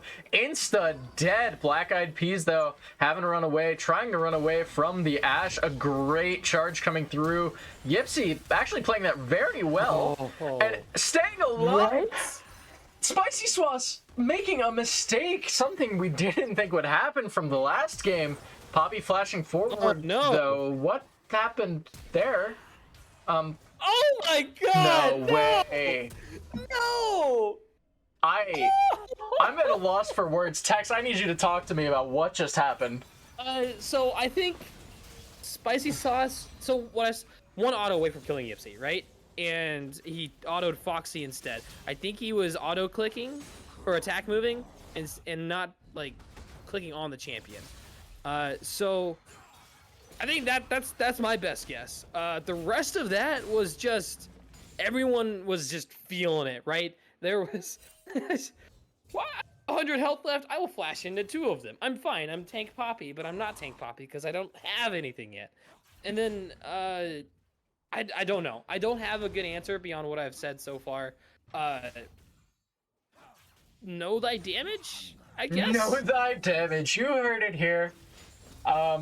Yeah, some very interesting fights happening in the bottom side. A little worse for wear on the side of Nameless Predators. But Goon Squad Gaming Gamma now sitting pretty at a comfortable 2,000 gold lead here 7 minutes in. So the Swain pick is doing the best he can, right? So he's hitting the mana issue, right? Of the champion costs a lot of mana, especially at this point in the game before you start getting actual mana items. Sure, you have Lost Chapter, but the Conqueror and his innate damage from his passive and his combo allows him, even against something that's kind of beefy like Scion, to get those early kills. So that's great and reasonably expected. A while back, not too long ago, Swain was a Conqueror abuser before they had to make several changes to it. He's still good with it in the top lane. I think we're getting to the point, level 6, getting some health and some magic resist under his belt, that Scion is not as concerned about the trades and all of that, right? He's going to be able to heal, he's going to stack health with his W passive and be okay. Oh, Foxy, though, getting run down. The dynamic in the top lane now is going to shift to wave management and TP plays and control of that Herald. Because when you add a jungler to the mix with those two, that can be pretty volatile. If you can deny Swain his ability to get his damage down, and Scion does sticky damage too. So that lane to me is transitioning out of the they're gonna try to kill each other or be able to kill each other as well to more of how do we affect the map. Oh. Big thing to note here as well, off of the early aggression from the bottom lane plays, Black Eyed Peas sitting 2-0 with the... Oh, okay, we missed an Enchanted Crystal Arrow in the bot lane. Did end up going wide, but the Poppy sitting pretty, sitting on the plated steel caps. I'm starting to stop calling them tabbies, I guess. And the Sheen, so dealing a decent amount of damage, still fairly tanky at this point in time. Feeling pretty good if you are the jungler of GSG here. Drakenrich is taking this fight again with Great Ribbon. Does pop the ultimate on the Swain, flashing forward as well. And the Pain Train. Would have liked to maybe see that ulti go into the Swain. Maybe you die, but you get that very stylish kill, and you get Charm down onto the Syndra. Poppy's in the area. Scatter the Weak down as well. Shangu picks up the kill in the mid lane. Diamond, no flash, no way out. And a very good punish from the mid jungle of GSG Gamma. There's that jungle input, right? So, Mappo just doing all the auto cancels. That was pretty cool looking. Tex, you've duoed with me. I play AD carry, right? I am the king of auto canceling, and I think you can attest to that. So to see that, I feel a little better. At least the Crown Prince. Oh, okay. There may be someone out there that's better at it than you, but. Oh, beautiful polymorph. Oh, I hate Lulu so much. That was yeah, that's exactly what happens. But now the question is, polymorph, what's the cooldown on that? See, I wish I would know, but I permaban Lulu in solo queue, so I actually don't know her cooldowns anymore. I want to say it's like 8 to 12 seconds, somewhere around there, but don't hold me to that. Yep, that is well, right now it's at a 15-second cooldown, so... well, look at me. Alistar does have a small window. Oh, Enchanted Crystal Arrow flash into the bandage toss. Curse of the Sad Mummy. Foxy taken low. Able to stay alive, though. Second bandage toss will not land. This is... Wow. Did you just change how these champions work? The bandage toss... I don't know how the bandage toss didn't hit Foxy. And also, that's the second time, right? Second major event where they're just getting away by the skin of their teeth. Yeah. Only down 10 farm after all of that, all of these shenanigans. And not to mention, they get out alive. Top lane going fairly well. Great Ribbon's just going to get the kill. Actually, Shengu on the bot side does land the charm down onto Mappo. He's going to end up falling. Black Eyed Peas picks that one up. Flash forward into the hammer. Spicy Swap's gonna have to flash on out. A beautiful scatter the weak! And the kill goes over to Diamond. Amumu picking up another one. First one of the game for him. The shutdown onto the Poppy headbutt from Yipsy just to get instant and out. And Shangu's gonna be taken low. Scatter the weak down onto the Ahri as well. But Finally, something going Nameless Predator's way. They were trying to say, no, we're gonna play this a little bit more cool and collected. It only took them about 6 minutes to say, no, we're gonna go on a crazy streak. I seem to have been wrong about the dynamic in this top lane. Great Ribman is No, is you, just you can deciding carry on. to kill Scion and make this lane his own. Yeah. In the mix of things there, and I think you were trying to call it out before all the chaos, mid lane first turret went down in favor of GSG. A lot of gold over to Shangu, who's got a 20 farm lead, equal on kills, and has had some help from his jungler to get that kill he got onto Diamond. So, Dragon's coming up. Nameless have the vision and timing advantage. Ooh. TPs for both Swain and Scion are available. Insta-Int does not have access to the Curse of the Sad Mummy. Enchanted Crystal Arrow, however, is available. Shangu over the side. Steadfast Presence down onto the Amumu. Insta-Int going to be taken low. Polymorph comes down. Flash WQ from Yipsy into the backline. Insta-Int's going to end up falling right away. Mappo taken relatively low. Ultimate coming down from Yipsy as well. Charm down onto the Scion. Great Ribbon, though, has showed up. Is in the area. Is doing work. Stun down onto the Scion, rather. He's going to fall. Ultimate coming down. Demonic Ascension from Great Ribman to get the kill onto Ashe. And it's a wipe for the side of GSG Gamma. 4 for 1. They're starting up the Drake, and they should just be able to secure it. I'm going to go back to what we were saying game 1 about Ribman's Aatrox, or when he was on Aatrox.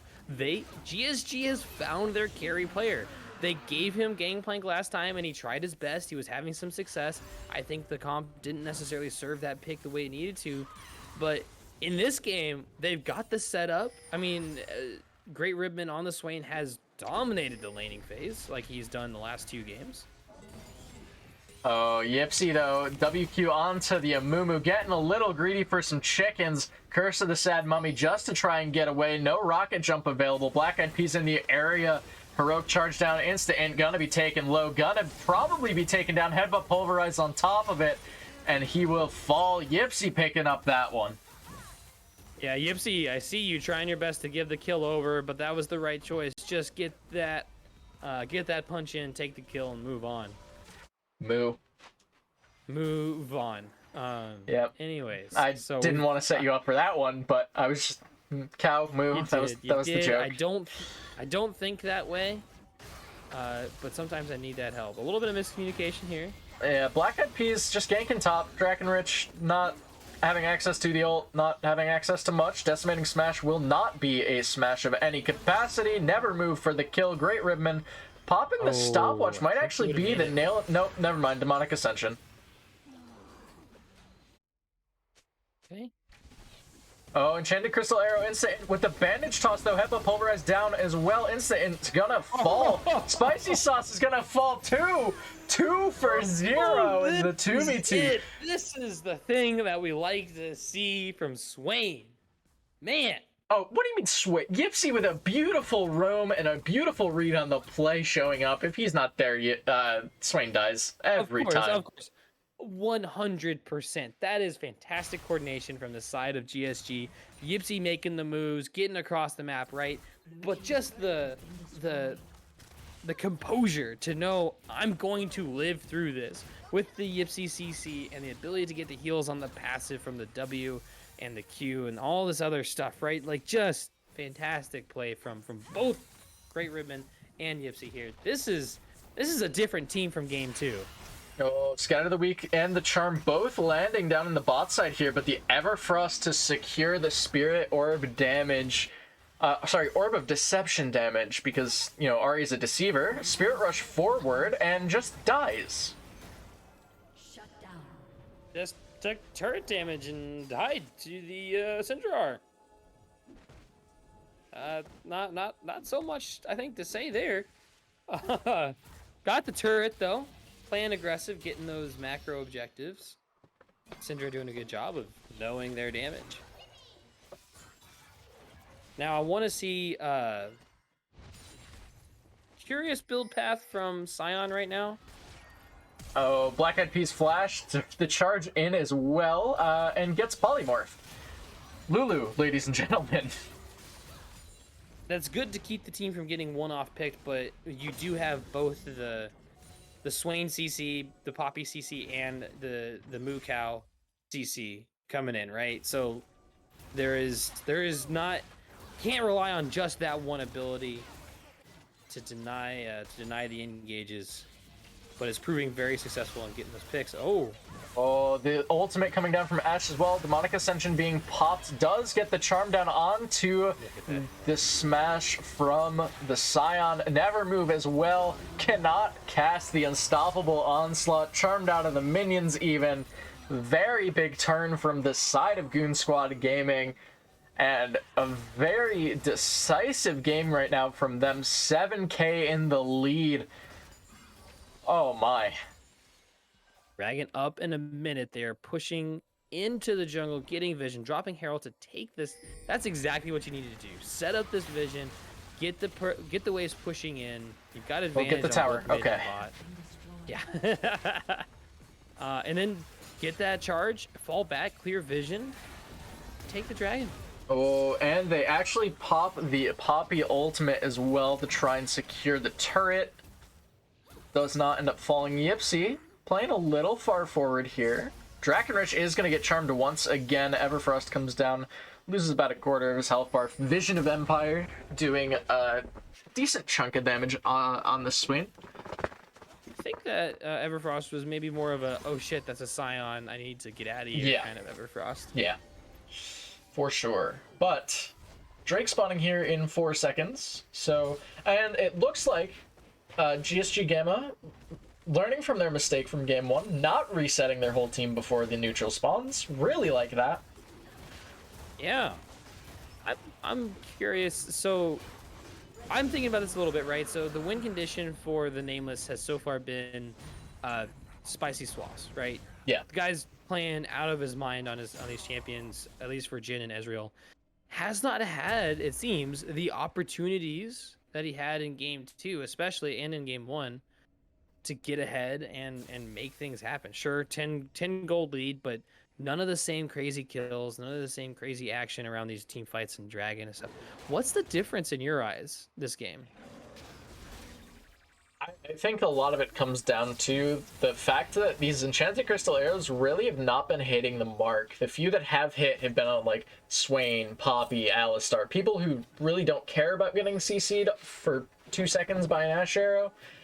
It hasn't been able to hit these priority targets. A lot of safety coming out from the mid and 80 carry of the side of GSGG.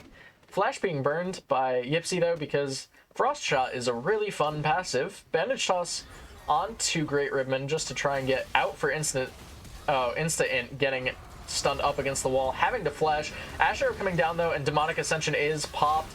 2-man never move. Polymorph comes through. Curse of the Sad Mummy as well. Flash forward from Great Ribman into the stasis, trying to just stay alive, taken very low, but does get the kill onto the Cinder. Pops the ultimate as well. Double kill for him. Ashe getting a kill on the backside though. Shangu doing a lot of work here. Does find the kill onto the Ashe. Sorry, Swain picking that one up. Triple kill for Great Ribman now. 10-0 and 3 on the pick.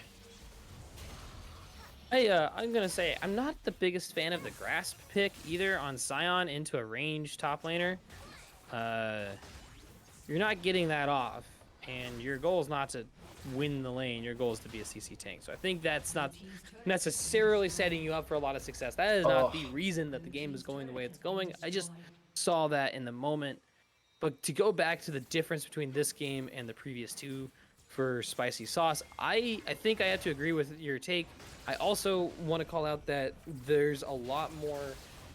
We're back on the Bruiser top lane for Great Ribman, so he's able to both set up fights and do the damage, be that part of that front line, and he knows how to play team fights. That makes it a lot harder for something, especially something that isn't as high damage and as high like potency as a Jhin or Ezreal seem to be, right? The Ashe not being as powerful as those two picks are. I think all of this combines the setup from the side of GSG and the specific utility pick for Spicy means that it's harder for them to be able to get those the damage they need and be able to start rolling into these team fights. Yeah, definitely a little less damage early on. I think her damage scale's pretty okay, especially with the build we've been seeing recently of the, like, Kraken into Wit's End or Rage Blade. Like, those 3 items in some order build feels pretty good. With Wit's End being nerfed, potentially that more is the 3rd item, but we'll have to see what the build path does turn into. For the next 3 minutes, I'm wanting to see the Nameless try to set up defensive and like kind of midline vision in the river and behind the dragon pit, and even in I guess at this point in their jungle. I want to see Scion. Oh, Black Eyed Peas found a wild Mappo. Steadfast presence, and now here comes the hammer. Gonna have to flash out is Black Eyed Peas. Spicy Sauce starting to do some damage, is a threat onto this Poppy. Sure, Poppy is Divine Sunder, but does have the Ninja Tabi and Deadman's. So that was nothing to stick our noses up at. Never move on to Insta and Shangu in the backside, trying to get some work done. Enchanted Crystal Arrow will go wide.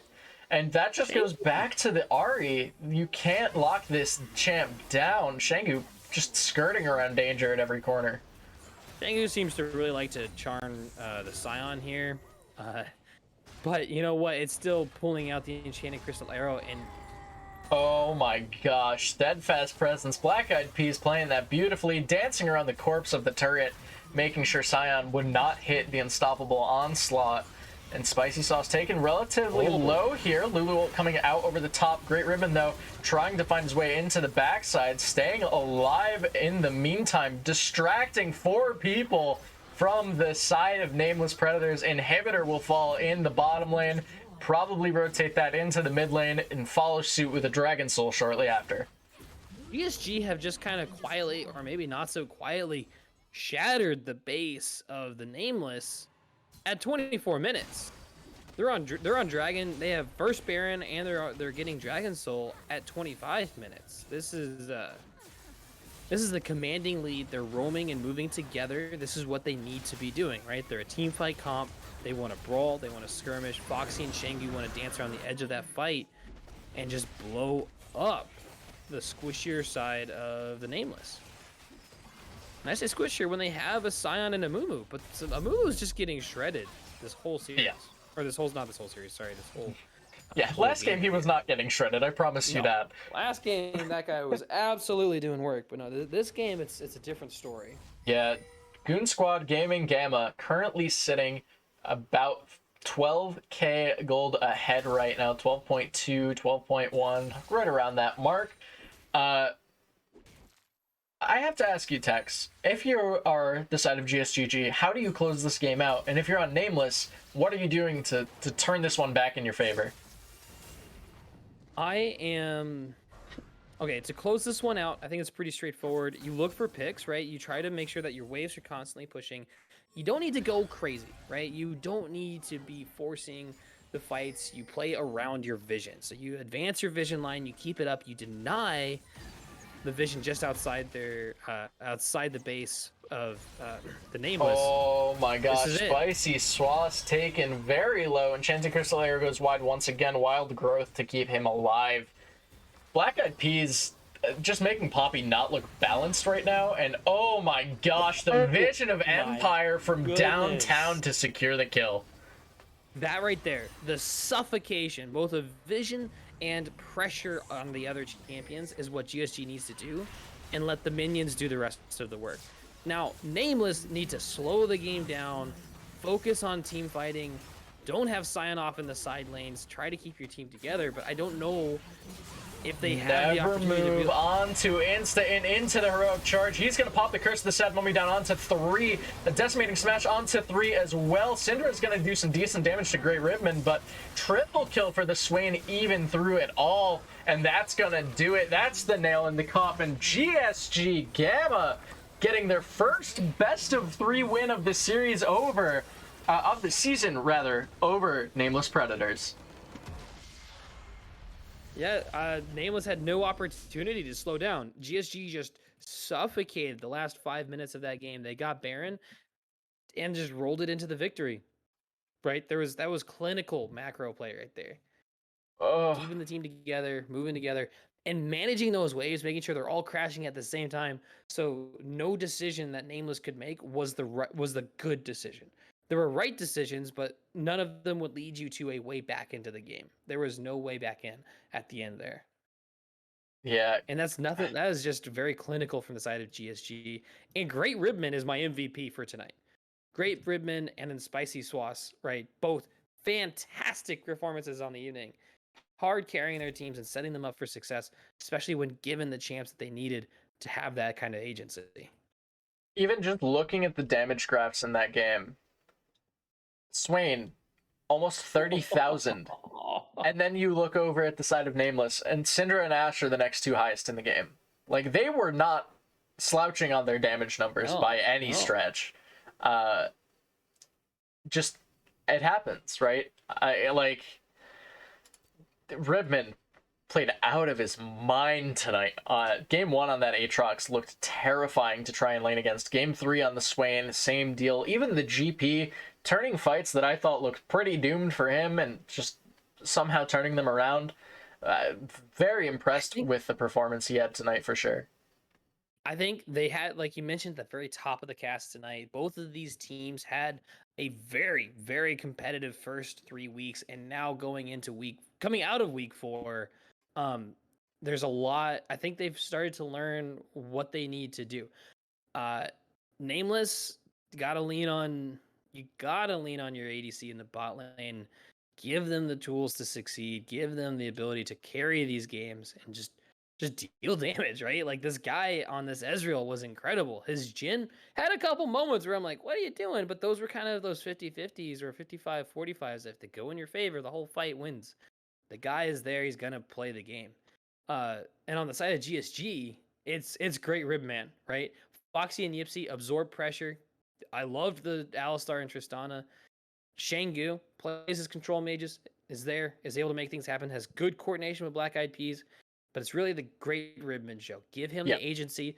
If you're going to put him on something more squishy and less like able to do things on their own kind of champion like Gangplank, make sure you got the setup on the rest of the team. Make sure you got, we saw instant on the other side do great things with the Amumu.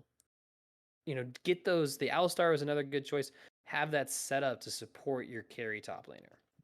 Yeah, we talked a little bit in the pre-show, or before the show, about how a lot of the issues that GSGG has had seem to be off of the back of a lack of that one true carry that you can funnel everything into and just rely on. Great Ribman tonight makes a very good argument for that slot, where you mentioned it. You give him a bruiser, he will take over the lane, he will take over the game. Didn't pan out the last time we saw them against one of the best teams in the league right now, so I can't be too upset or say I'm too surprised by that. Aatrox and Afir are not fun, of course, but tonight Aatrox was impeccable. The Swain, literally a perfect KDA, just putting in a ton of work. Like, very well played. And even to the credit of Nameless, game 1, very, very back and forth, very close. Could have gone either way, to be completely honest. Yeah. Game 2, they made GSGG look foolish, right? It was a very dominant game 2, and game 3, I think, just a little bit of disrespect for the Swain. Potentially, I think you mentioned you weren't huge on the Ashe pick after the amazing performance Spicy Swass had in game 2. Just a few small things to change how it all plays out. Absolutely. Just a few small things. And like, if you're looking at it mathematically, that was a very even series, right? Yeah. Game 1 was a 46-minute slugfest, back and forth and back and forth and back and forth. And it just happened to end when GSG won, right? Yeah. And then stomp for Nameless and stomp for GSG. So both of these teams, if they ever get to play again, I would be very excited to see how they evolve. And I'm excited to see how they evolve going into the back half of the season. When we get to the back end of the season, what are they going to look like, right? What is Great Ribman's playstyle going to look like? What is is it going to be a spicy centric roster at the end of the season for Nameless? And how does that pan out if they approached it that way? Or do they continue down the same drafting plan that they've had for Nameless, or do they mix it up, kind of seeing the performances they saw tonight? I'm really excited to see how these teams grow in the later half of the season. We will have to see as the season progresses. However, that will do it for us here tonight on ZGG1. The Night of the Living Goons, as Decker has proclaimed it, is finally over. Goon Squad Gaming Gamma taking a 2-1, getting their first win of the season over Nameless Predators. Man, it was a very, very fun series, and we hope that you have an amazing night. Take care.